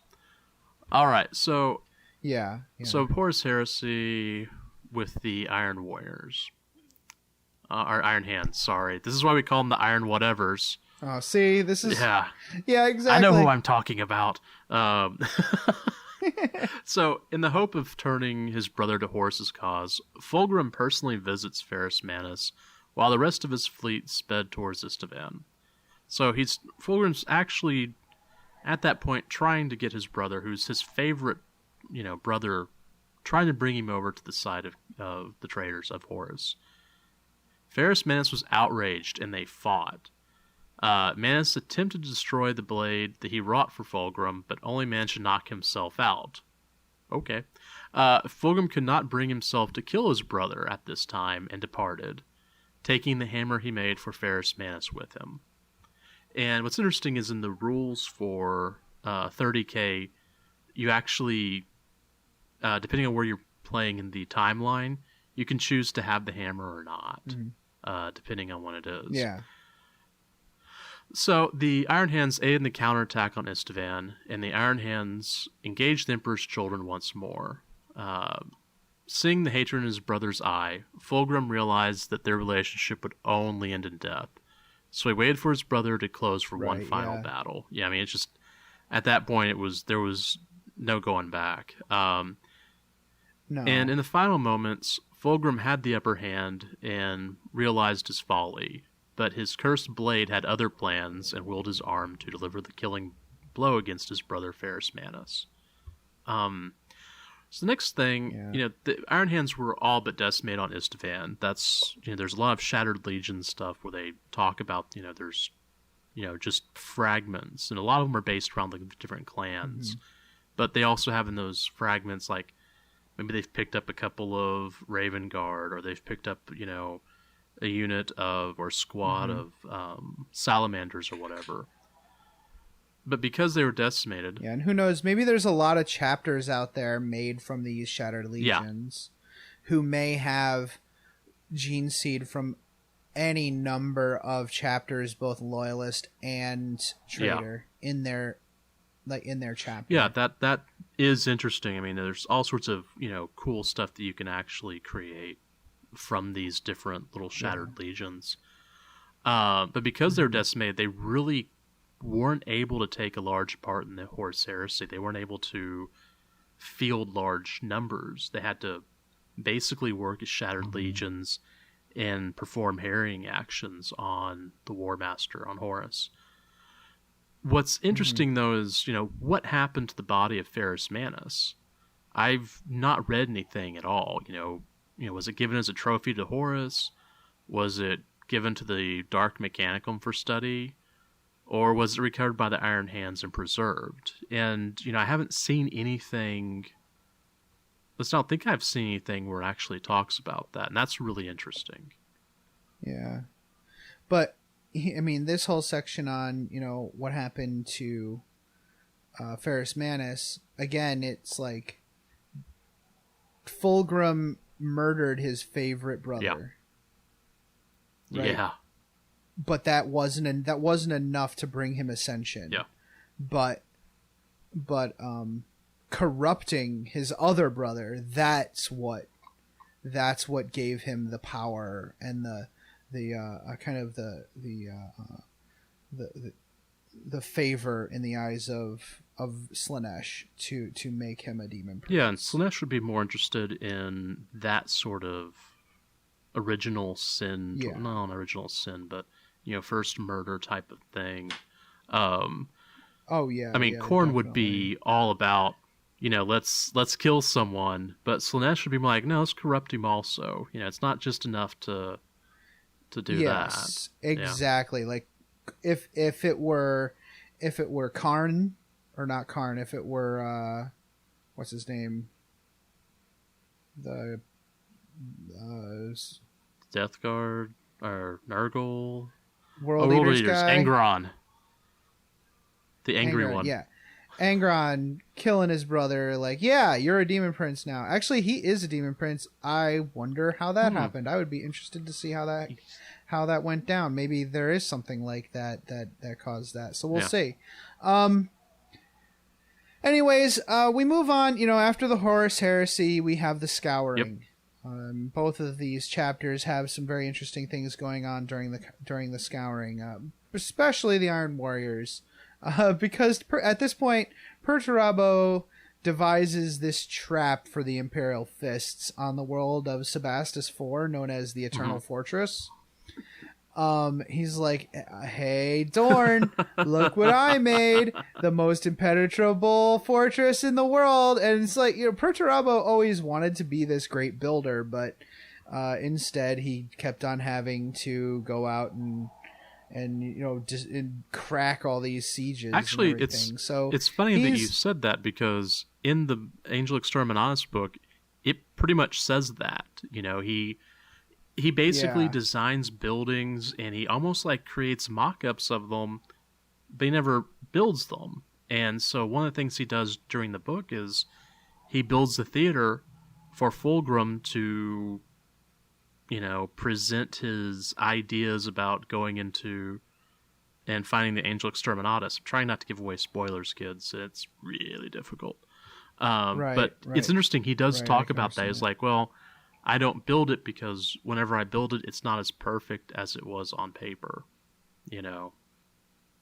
That's pretty cool. Yeah, and that's where those two brothers have a lot in common, where they're both striving for this perfection, in different ways, which makes their story all more tragic. Yeah. So Perturabo devised this trap for Dorn. No love lost between Dorn and Perturabo. No. And Dorn's like, what? You made a fortress that you say I can't penetrate? Guess what, sucker? I'ma dig you out of your hole and bring you back to Terra in an iron cage. Turns out the Eternal Fortress was the Iron Cage, and it's meant for the Imperial Fists. So there was no hiding place for the Iron Warriors. That it was just a couple of guys messing with the Imperial Fists, and it was basically designed to divide and conquer the invading Imperial Fists.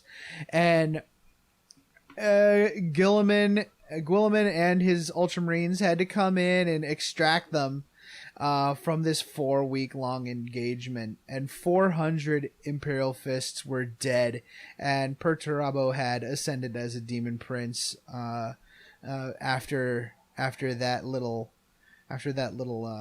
escapade. Yeah. So, and it's only 400 space. I say only, but like compared to a lot of their other terrible deeds, like it's not that much. But I don't think it's the killing of 400 Space Marines that forced his ascension.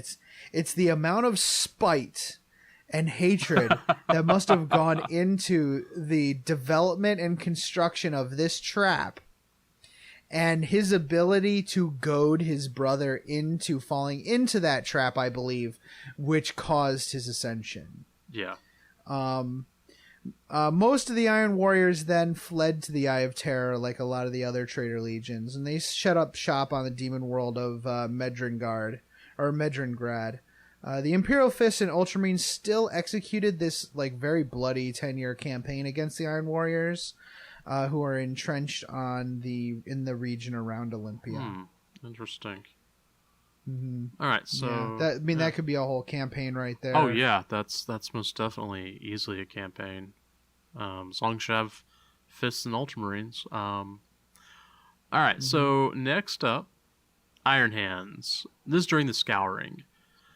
So the clans of the Iron Hands decide that no one man should henceforth rule the chapter. They decide to make kind of a council. And for some, it was out of respect for their fallen Primark, and for others, it was a terrible state of denial. And for others, right, they're like, "Oh, he's not dead." Yeah. I mean, they're not as hardcore about it as, say, the Salamanders, who keep talking about Vulcan's not dead. Vulcan lives, but then again, Vulcan was living, so whatever. But it was a philosophical choice to ensure no other man or one man could corrupt the entire legion. Instead, the chapter would be ruled by an Iron Council of individuals known as the Iron Fathers. And the Iron Fathers was a rank during the Horus Heresy, which is pretty interesting. I think it was based on some of the Clan Father stuff. But the Iron Hands wanted to purge themselves of the weakness of the flesh and the soul which had caused the Horus Heresy. And they would strengthen their bonds with the mechanical and overcome their flesh in favor of infallible iron, which I don't think is what Ferrus Manus wanted them to do. No. You know, he wanted the opposite. Yeah. Like they were chopping their own hands off at some point to replace them with robot hands to be like their father. And he's like, you know what? After the heresy, we're gonna talk. We're gonna nip this. We're gonna have a chat about this because that's not good. But after seeing what happened to their father, after seeing what happened in the Horus Heresy, what happened to their chapter. It's hard to fault them for the conclusion that they drew. Yeah, in my opinion. It seems like a horrible case of survivor's guilt. I mean, that's the only way I can really describe it. So, yeah. Right. So, in the Age of the Imperium, the Iron Warriors, there's some interesting books about them. Graham McNeil has a whole series of Ultramarines books and Iron Warriors books, including a book called Storm of Iron, which I guess is the first time the Chaos Space Marines were depicted as the protagonists in a novel. From what I read from the internet, I have not read that. It includes a fan favorite, Warsmith Hansu. Which I've heard that name before. I'm sure Phil could tell us all about it. The story is very much the same throughout the Age of the Imperium, though. The Iron Warriors have been just trying very hard to rebuild their legion by whatever means necessary. And this means making deals with the ruinous powers, using warp-tainted methodologies, usurping the gene seed of other chapters, including the Imperial Fists. Like, there's this large repository of Imperial Fist gene seed, and they just go waltzing in there and steal a bunch of it, and they bolster their own gene seed with that. They splice their gene seed and create these monstrosities. Yeah, it's pretty gross. They'll stop at nothing to one day finally have their bitter vengeance upon the Imperium of Man. Especially for their former battle brothers. So yeah, a lot of the Iron Warriors, they have Imperial Fists DNA as part of their lost at all. None whatsoever. All right, so the Iron Hands. Hey, I said the right name. During the Age of the Imperium. Hey, man, we're going for minor victories here. We're up to 2 hours or so I don't blame you. All right, so for obvious reasons, the Iron Hands agreed to hold to the Codex Astartes, and their second founding was formed. Yeah. Obviously, this other crap was not working. Yeah. Let's go with this. Yeah, it's... Oh, man. So, as time goes on, the resolve of the Iron Hands would be tested as the ruinous powers entice them by offering to purge them of their curse of flesh. All right, so in the end, the council system proved its worth as the chapter emerged from this heresy intact, if not bloodied. I'm looking forward... Yeah, there's quite a bit of details, and I think there are novels about this. Is there? This. Okay. And yeah, either novels or it's all in the Clan Raucon book. But yeah, they were tempted by chaos to rid themselves of this curse of flesh, and some of them bought into it. Well, now another council has been called to decide the chapter's fate. The grand calculation also includes seeking parity with their successors, such as the Sons of Medusa, yay, and the Iron Lords. Mm-hmm. I don't know anyone who plays Iron Lords. I just know someone who has Sons of Medusa stuff, so whatever. Well, it's because they're a beautiful, yeah, they pretty are. green. They are very nice green. So the council wishes. They are the John Deere. They are the John Deere chapter, by the way. Yeah, I guess that is about the color, isn't it? And they're green and yellow, aren't they? Yeah. Okay. Yeah, it's the John Deere chapter. It's all good. I may have to paint some of those to try and get the wife to get involved, or I don't know if I want to do that. I'll figure that out. Anyways, the council wishes to no longer be scattered and isolated in their constituent parts. Instead, they wish to stand strong and strike out with force against one enemy and then the other, systematically securing victory and eliminating threats. So they're going back to that combat doctrine of, let's get this victory taken care of, then we'll go the next, then we'll go the next. Yes. Let's compartmentalize and band together. Yeah. And another bond that they have strengthened. Which sounds very much like Imperial Fists' last wall call, by the way. Yeah. It's amazing how sometimes some of the lore back and forth between the various legions and chapters seems very similar. I mean, there's only so many things that can be done, but it's just it is interesting. Yeah, and they're kind of like, well, okay, so the Legion thing didn't work, so let's do the chapter thing. Well, this chapter thing ain't working because people, the galaxy's in peril. So I don't know. It's very interesting. We'll see how that unfolds as time progresses. I know we just got this codex, but I am curious as to how things are going to change. And Guy mentioned that he's still got a couple more books to write, and stuff is going to be moving forward, and that's going to be interesting. Yeah, that's for sure. So one last thing, another bond that the Iron Hands have strengthened is their relationship with Mars. The Iron Hands send more Astartes to learn the ways of the machine cult than any other chapter. And the Tech Marines of the Iron Hands are revered by the chapter to almost a religious degree, which is interesting. It's a great way to keep that love of the machine cult, to keep that interest going. So I really feel like even though the Black Templars are very spiritual in nature, and the Iron Hands are seen as this calculating technocracy, I feel like they have a lot in common when it comes to that, because the Iron Hands do have this cultish, air to them, which I think the Clan Raucon book goes into a little bit more, and they have a lot of similarities when it comes to their kind of superstition. Yeah. And that's good. That's a good thing to kind of show on the tabletop. So do you want to have another one of our delightful commercials here and come back and talk about these chapters on or legions on your tabletop? Yeah, let's do that. That'll be fun. Let's do it. Greetings, mofos. Are you out of George Dickel number 8, staring at a broken chess machine? Don't want to spend the rest of the year tied to that couch? Well, why don't you head on over to the 1 Hour a Night Facebook page and see what exciting stuff is going on there.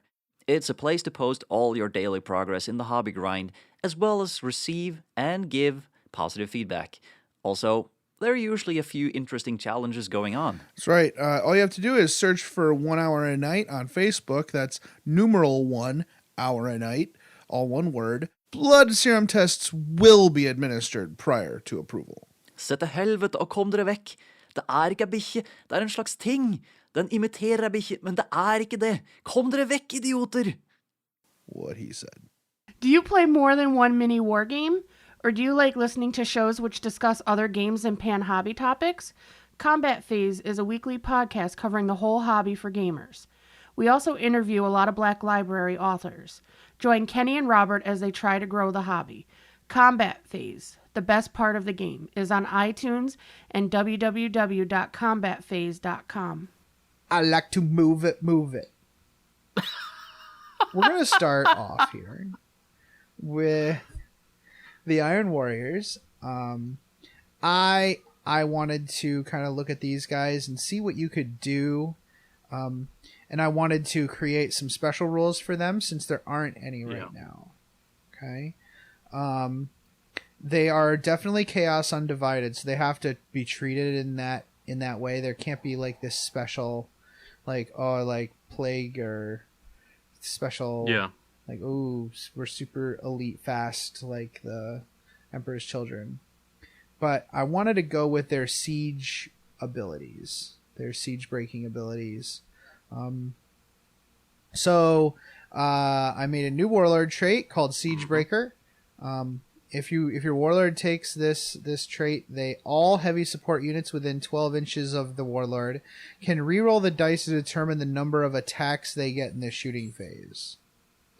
So this is very much in line with heavy weapons that are that used to be blast oriented. So like missile launchers can re-roll the d6 that they get when they shoot frag, or a Vindicator can re-roll the d6 for the number of shots it gets when it's within 12 inches of the Warlord. Okay. I thought that made makes sense. That's probably what's going to. Then we have a strategy. What's going to happen is we're going to get the next codex, and you're going to go, that looks real familiar. Yep. Not that they will have gotten this, but then we have anyway. No. Then we have the Iron Cage, which is a new Iron Warrior stratagem. 1 command point. Use this stratagem anytime after rolling to attack, but before rolling to wound in the fight phase against a unit with the Imperial Fists keyword. Extra attacks are generated on a 5 instead of a 6. And 2 extra attacks are generated on a roll of a 6 plus. So I'm talking about the Deaths of the False Emperor special rule. Normally you get an extra attack if you roll a 6. Well, against Imperial Fists you would get a extra attack on a 5 and 2 extra attacks on a 6 plus. I like that. I like that rule. And I would like more like this, where the faction specific stuff is all based on stratagems instead of built into the army rules, because they aren't always useful. Got it. Right? Yeah. So like if you try to build these special abilities against specific factions into a unit's core abilities, then you have to keep that in mind when building their balance. Right. I think Imperium is vague enough that it's not a big deal, but when you're talking about very specific enmities between forces, I think it's better to use the stratagem system instead, because you don't have to build them into the balance for the unit. It's the issue with the Grey Knights, how they have a weaker smite against everyone but demons. Like, they have a smite, but it's weaker than the regular version. But against demons, it's super powerful. And so, Right. I think it would be better, it would be easier to balance those units if they simply use stratagems to give them the boosts against the specific factions. That way, all your balance is wrapped up into how many command points you have to spend. Yeah. So, next is the Barrage of Hatred, another stratagem for 2 command points. Use this stratagem when declaring attacks from a unit in the shooting phase. Any weapons in that unit which have the attack's profile of D6 or 2D6 and have a range of 24 inches or greater can target units which are not visible to the bearer. So, basically all of your direct fire blasts become barrage. Yeah. So a Vindicator can attack targets that they can't see using that stratagem. I know that. Same thing with missile launchers. I know with the Whirlwind, both the Vengeance launcher and the other launcher can actually indirectly target. And I don't think it has a... That's correct. So yeah, that'd work.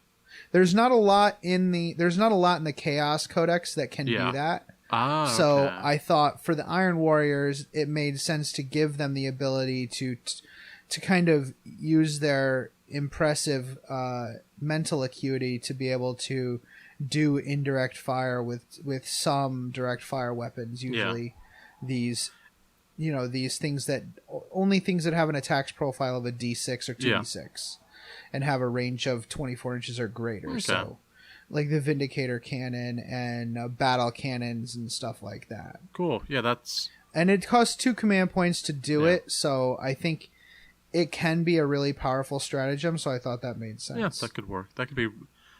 I just have this feeling that might actually end up being a rule. It could. You never know. Yeah. So I picked an old for a relic for their specific relic. I picked an old one from back in the day, and this is a direct quote. This is the Cranium Malevolus. This ironclad death's head was once a servo skull taken from the sainted halls of Terra. Though intended as little more than a trophy, under the ownership of the Iron Warriors, it has mutated into a mouthpiece for the mind-shattering language of the Soul Forges. The coded bursts of dark tongue it emits are potent enough to undo the machine spirits of enemy technology. Its scrap code chant is so maddening that opposing war engines will spontaneously immolate themselves in order to avoid spending another solar second near the floating anarchic device. This relic deals 1 mortal wound to every vehicle within 6 inches of the bearer at the start of the bearer's shooting phase. This damage is increased to D3 mortal wounds if the vehicle has the Imperium keyword. In addition, the charge distance of any vehicles which declare a charge against the bearer of this relic is reduced by 3 inches. Wow. The vehicle wants nothing to do with whoever's holding I like this. this. And this is in addition... Yeah, if you put it on a Warpsmith, the Warpsmith has the ability to kind of do mortal wounds to vehicles already, so this can kind of compound that. Oh man, that is an interesting relic. I like that. Yeah. Isn't that fun? My That's list super would fun. completely hate that. So though. mine.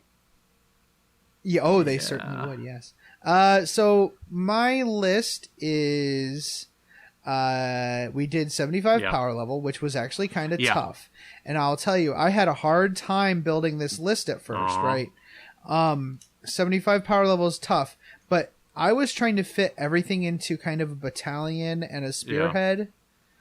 And I'm work. like, I gotta put these Chaos Space Marines in here. Then I need 2 HQs to put in here. And I really don't want to use a Lord. I want to use a Warpsmith. And I don't want to use a Psyker. Like, this is just not working out. And then I'm like, it's like Marty. He was not thinking 4th dimensionally. I wasn't thinking 8th additionally. I just took 2 Spearhead detachments. And I add a Warpsmith in the first one. He's my Warlord. He's got the Siegebreaker, Warlord trait from before, and the Cranium Malevolus. So he's got the skull. And that detachment is just 3 units of 10 Havocs. They all have the Icon of Vengeance. The Icon of Vengeance is the Chaos Unbound, the Chaos Undivided. Okay. Icon, and it gives them +1 leadership, which is really cool for Chaos. Like, I think that puts them at leadership 9, which is amazing. And I split those up. I went with 4 missile launchers in one unit, 4 las cannons in another unit, and 4 autocannons in another unit. I love the idea of those Havoc squads just walking forward with autocannons. Yeah, because that's something they would do. So I gave that unit... Yeah, I gave that unit a power axe and a plasma pistol just because that's fun. The other 2 units have combi plasmas on their sergeants because I thought they were more sit back and do stuff while the autocannon squad move forward to grab an objective. And I thought that was really cool because it talks about in the lore. It talks about how like that's the kind of thing that they did, right? Like they would move forward implacably shooting with their heavy weapons. So those are my troops choices. Even though they're not troops, I kind of think of those 30 guys as my troops choices. Well, for Iron Warriors, I mean, that's what I would think of as troops also. I mean, that's kind of their... Yeah. That's kind of their bread and butter are the Havoc squads. Right. So even though I do have missile launchers and las cannons in those other units, like I can kind of see those guys going ahead and just move forward and shoot, you know? I think that makes sense. Then my other detachment is another spearhead. So that means I have a total of 5 command points. 3 for being battle forged and +1 for each of these spearheads. That's pretty cool. I have another Warpsmith, you know, just a junior, like more of a junior grade compared to the other Warpsmith. Then I have a Chaos Vindicator because it's Iron Warriors. You have to have a Vindicator with a striped siege shield. Yeah. I have a Mauler Fiend. Both the Mauler Fiend and the Forge Fiend are great Iron Warriors choices because they're these crazy demonic constructs, right? That shoot plasma death or raid your like the Maul. I chose the Mauler Fiend because it's a great melee guy who can get in there with like he can walk with the Havocs, not only protecting them a little bit, but also get up in there and destroy any buildings or fortifications that there might be on the enemy's side, or killing vehicles. Yeah. I thought that was really cool. Yeah, that is a nice detachment. So he's walking up there with them. Now, I had an epiphany when I was writing this list. There's nothing stopping you from taking the Forge World Index. Nope, not at all. The Imperium 2 Index, and taking Renegade Basilisks and Medusas in a Chaos Spearhead detachment. Yep. I don't need to take this, like, 1 HQ and 2 troops to go with it. It doesn't make sense. Like, a lot of folks are like, well, that's a cheesy way to make a list. Like, no, it's not. No, it's actually very fluffy for this. For Iron Warriors. So I have a Renegade Basilisk and a Renegade Medusa to go with the other units in this list. Now, if I were in those, that artillery again is going to be used to protect the flanks of my advancing Havoc squads, and the and kind of the anchor in the middle, which is this Mauler Fiend with a Warpsmith walking behind it, fixing it the entire time. Well, and it's fixing itself actually. Yeah. So I feel like if I had another 25 PL, I think I would go with more Havocs, though. I would probably do a third Spearhead and go like 2 more units of Havocs and like 5. Maybe they would be smaller units of Havocs, and maybe some Rhinos. Yeah. Actually, I don't know. I'm not sure what I'd do, but I think there's enough vehicles in this that I think just more Havocs might be a good idea. Okay, yeah, that's pretty cool. I think that might work because you have all the siege equipment, but you need bodies to do that. Yeah, I need more bodies. Yeah, I think so. Which is interesting. We'll talk about my list in a little bit and the number of bodies in there, and how I think it's kind of narrative, but yeah. One of our friends warned me. He was like, well, don't forget that the Iron Warriors were also builders. Yeah. I'm like, you're right. They were also builders. There's no reason not to. Well, I think you said it. Are you going to put like a Bastion in there? Like, I can see the Iron Warriors also, taking fortifications in their detachments or taking a fortification detachment and being in a defensive position as well. Yeah. All right. So for the Iron Hands, for the tabletop, so they have actually released these traits. We have a Warlord trait like Merciless Logic, which basically if your Warlord rolls a 6, they get an additional hit. Yeah, which is really cool. Mm-hmm. Additional 6s don't spawn more, but that's pretty interesting. Machine Empathy. So as a stratagem for 1 command point, the vehicle may ignore penalties for shooting and moving, which is... That's nice. Perfect. It's 1 vehicle at a time, though. It's not army wide, which, and it's not like it's not like a tech priest needs to be next to it for it to get that. It just gets it. And then we have the relics of the chapter. You've got 1. You can take the relic for 1 command point, or you can take other relics. The 1 relic that is there is the Axe of Medusa, which is this... Well, it's an axe. It's an axe that's given out to certain, leaders that are important, important fights.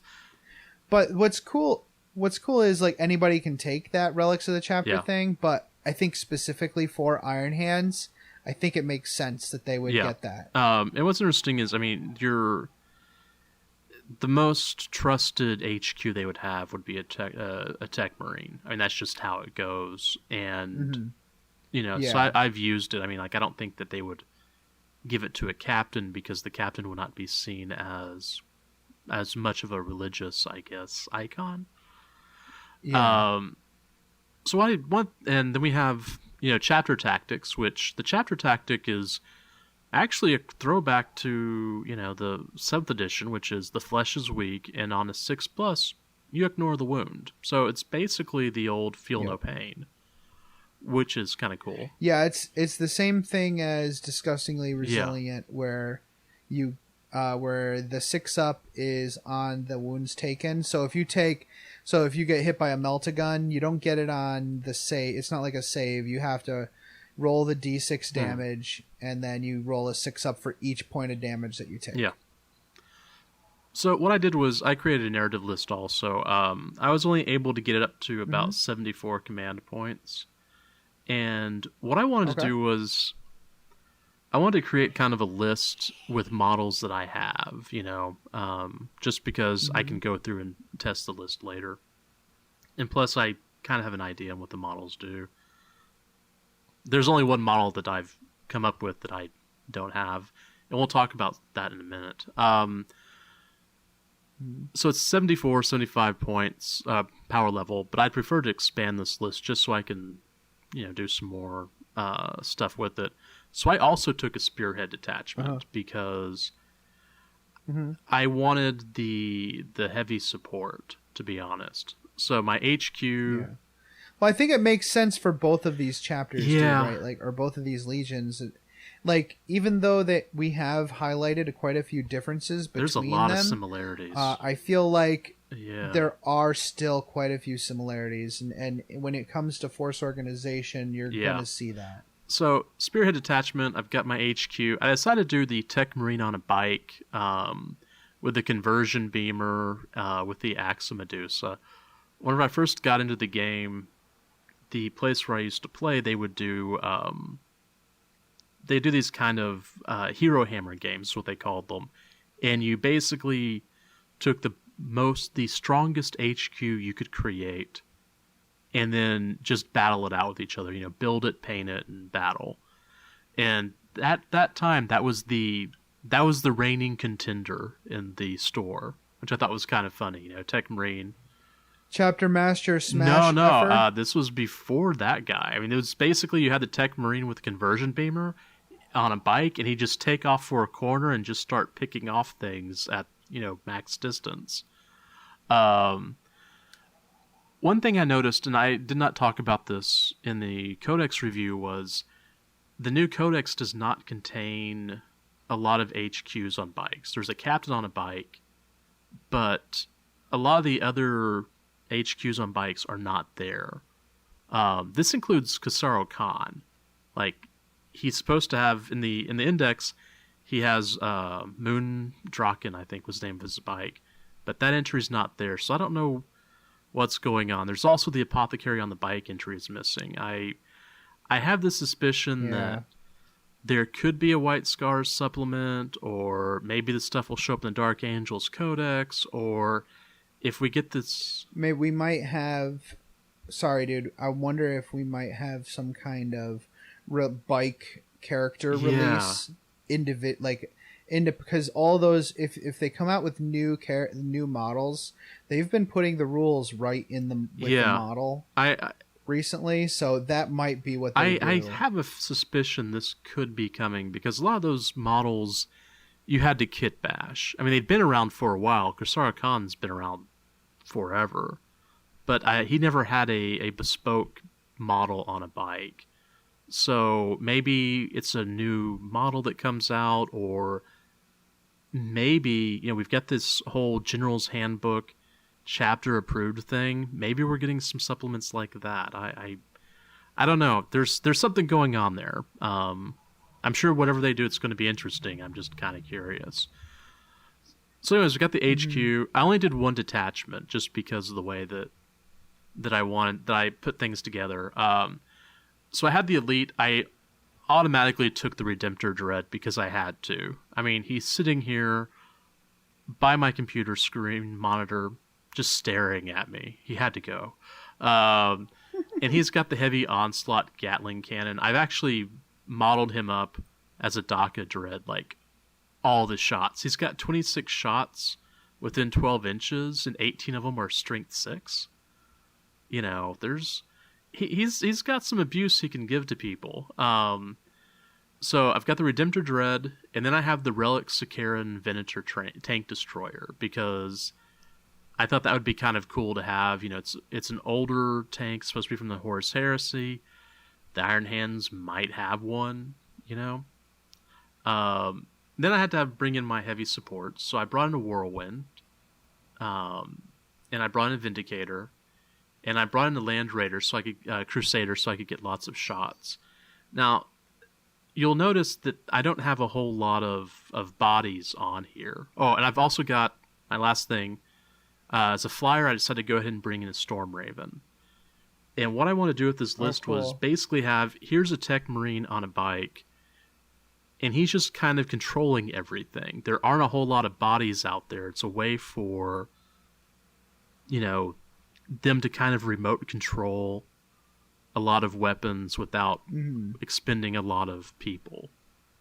Does that make sense? Yeah.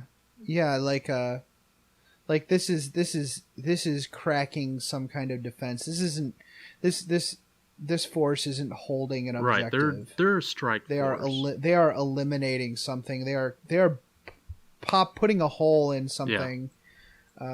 Or eliminating a very specific threat. Yeah, that was just kind of the idea I had for this. You know, there's not a whole lot of bodies. If I was going to expand this to 100 power level, I'd drop in, at the very least, a Stern Guard squad. Dude, you say there's not a lot of bodies. There are 7 models in this list. It's a small list, right? But if you look at it, it's all the big models. The smallest model is going to be the bike. That is the small. The small is the bike. Is so funny. Everything else is just. That is great. This actually is kind of a Mad Max list. Yeah. Yeah. So yeah. But yeah, Excellent. that I would. If I was expanding it to 100 power level, I'd go ahead and throw in some Stern Guard. I'd make sure that they were very. Iron Hands inspired, like, you know, mechanical arms and bionic stuff and stuff like that. So yeah, that is great. Okay, so I guess that was a lot of fun. I think let's take a break, and we're going to come back and close out the show. This is Rob Sanders, and you're listening to the Masters of the Forge, where the world of 40k comes to life on your tabletop. Hey, Masters of the Forge listeners, are you looking to expand your Warhammer 40,000 gaming group? Do you want to start a 40k club in your area? Do you want the people you attract to be like-minded mofos? Do you want to advertise your YouTube channel? Or even attract more subscribers to your hobby blog or online community? Then what better way than to advertise on the Masters of the Forge podcast? All we ask of you is that you email us at mastersoftheforge@gmail.com or message us on Facebook with a full text of your advertisement, including the region in which you live and any contact information people can use to get a hold of you. We will have one of our many tech servitors read your advertisement on the air. We promise not to make fun of you. Though we can't always predict the actions of our servitors, you really can't find good help these days. No, you can't. Well, thanks for listening to those last commercials and staying with us for the outro. That is super of you. So at the store at Flipside Gaming, we have a team event coming up, the Albany Exterminatus 2017 on August 5, 9 a.m. to 8 p.m. 750 point Warhammer 40,000 Battleforge lists, 1 detachment only. Now, some folks have taken that to mean that they will take 1 Lord of War, which is fine. Go ahead. That is your choice. That is your choice as an American citizen to bring a Lord of War to this. I think for the most part that means you're going to be leaving some points on the table, but that's fine. It's meant to be a friendly beginners tournament, so please come and bring your best behavior and your best attitude, and we will have a awesome time. I'm going to be just manually pairing people up. So there's going to be no fairness whatsoever in the way the pairings are going to work. And for the most part, they're going to be narrative pairings. So please be prepared to not win at all. Because you're not going to be paired with somebody who's going to help you win all the winning. Go ahead and do a search for Albany Exterminatus on Facebook. You'll find the event and go, or you can do a search for Upstate Honor Guard on Facebook as well. We'll be or just message me, whatever. I'll send you the invite. I'd love to see some folks in the region show up to that and have a great time with us. So next week I'm going to a tournament. This weekend, the day after or the day this releases, I will be going to the portal. Cool. So I'm going to try to get some more games in and try to not suck it up for the orcs. We'll see. I can't imagine. There are some people at these tournaments who relied very heavily on the time ending and janky bullcrap with templates and stuff to win games. So this edition must be killing them. I'm not sure what they're going to do with. I'm not sure how they're going to win games. I'm looking forward to hearing about this one. Yeah, and I'm not saying specifically to the portal. I'm just talking the community in general, by the way. Not it's like just in general people. Like I'm gonna be very excited to see how this turns out, and it should be fun. I'm really excited about it. A bunch of us are piling into a car and going. That sounds like fun. Always love going to the portal. Love those people. So and I'm just found out that I will be going up to San Antonio either the weekend of the 5th or the next weekend, which I think is the 11th or 12th. So, yeah, I'm going to... I'll post something about it on Facebook through Masters of the Forge. Maybe I can actually get some games in with listeners. So, that'll be kind of fun. Cool. That would be super awesome. Yes, if you're in San Antonio, you should message us and get a game with a great guy. And then play a game with Jason. Right. All right, folks, that's all I have to say. Check out our Facebook page and all that crap. Instagram also, Masters of the Forge, hashtag, yeah. Yeah, hashtag Masters of the Forge. And we'll next episode is, oh crap, what is our... Oh, it's Emperor's Children. What is our topic for the next episode? It's Emperor's Children. Oh, we're going to talk about the Emperor's Children? It's your that's new fun. kids. Come on, man. You know, the guys that are... My new babies. Yeah. Maybe I should... I'll try to paint some more for the episode. I mean, you don't need your retinas. Great. Come on. Awesome. Awesome. Yeah, I don't need that. Well, until then... Play the game the way you want to. Yeah, don't listen to those other... Play. You do you. Oh, great. Now I gotta edit that. You do you. Ha! Nailed it!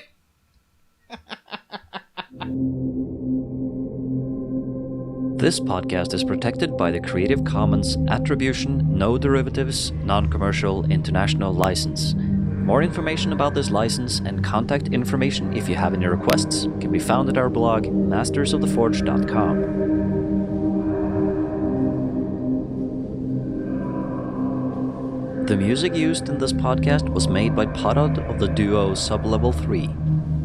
The track is used with his permission.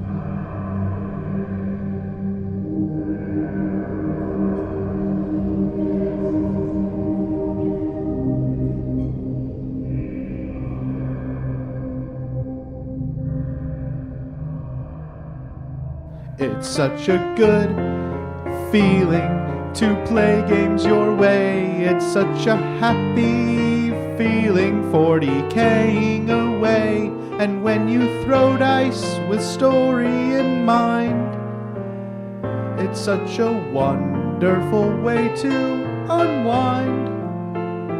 It's a good feeling, a very good feeling, the feeling you know that we'll be back when the fortnight's new and we'll have new ideas for you.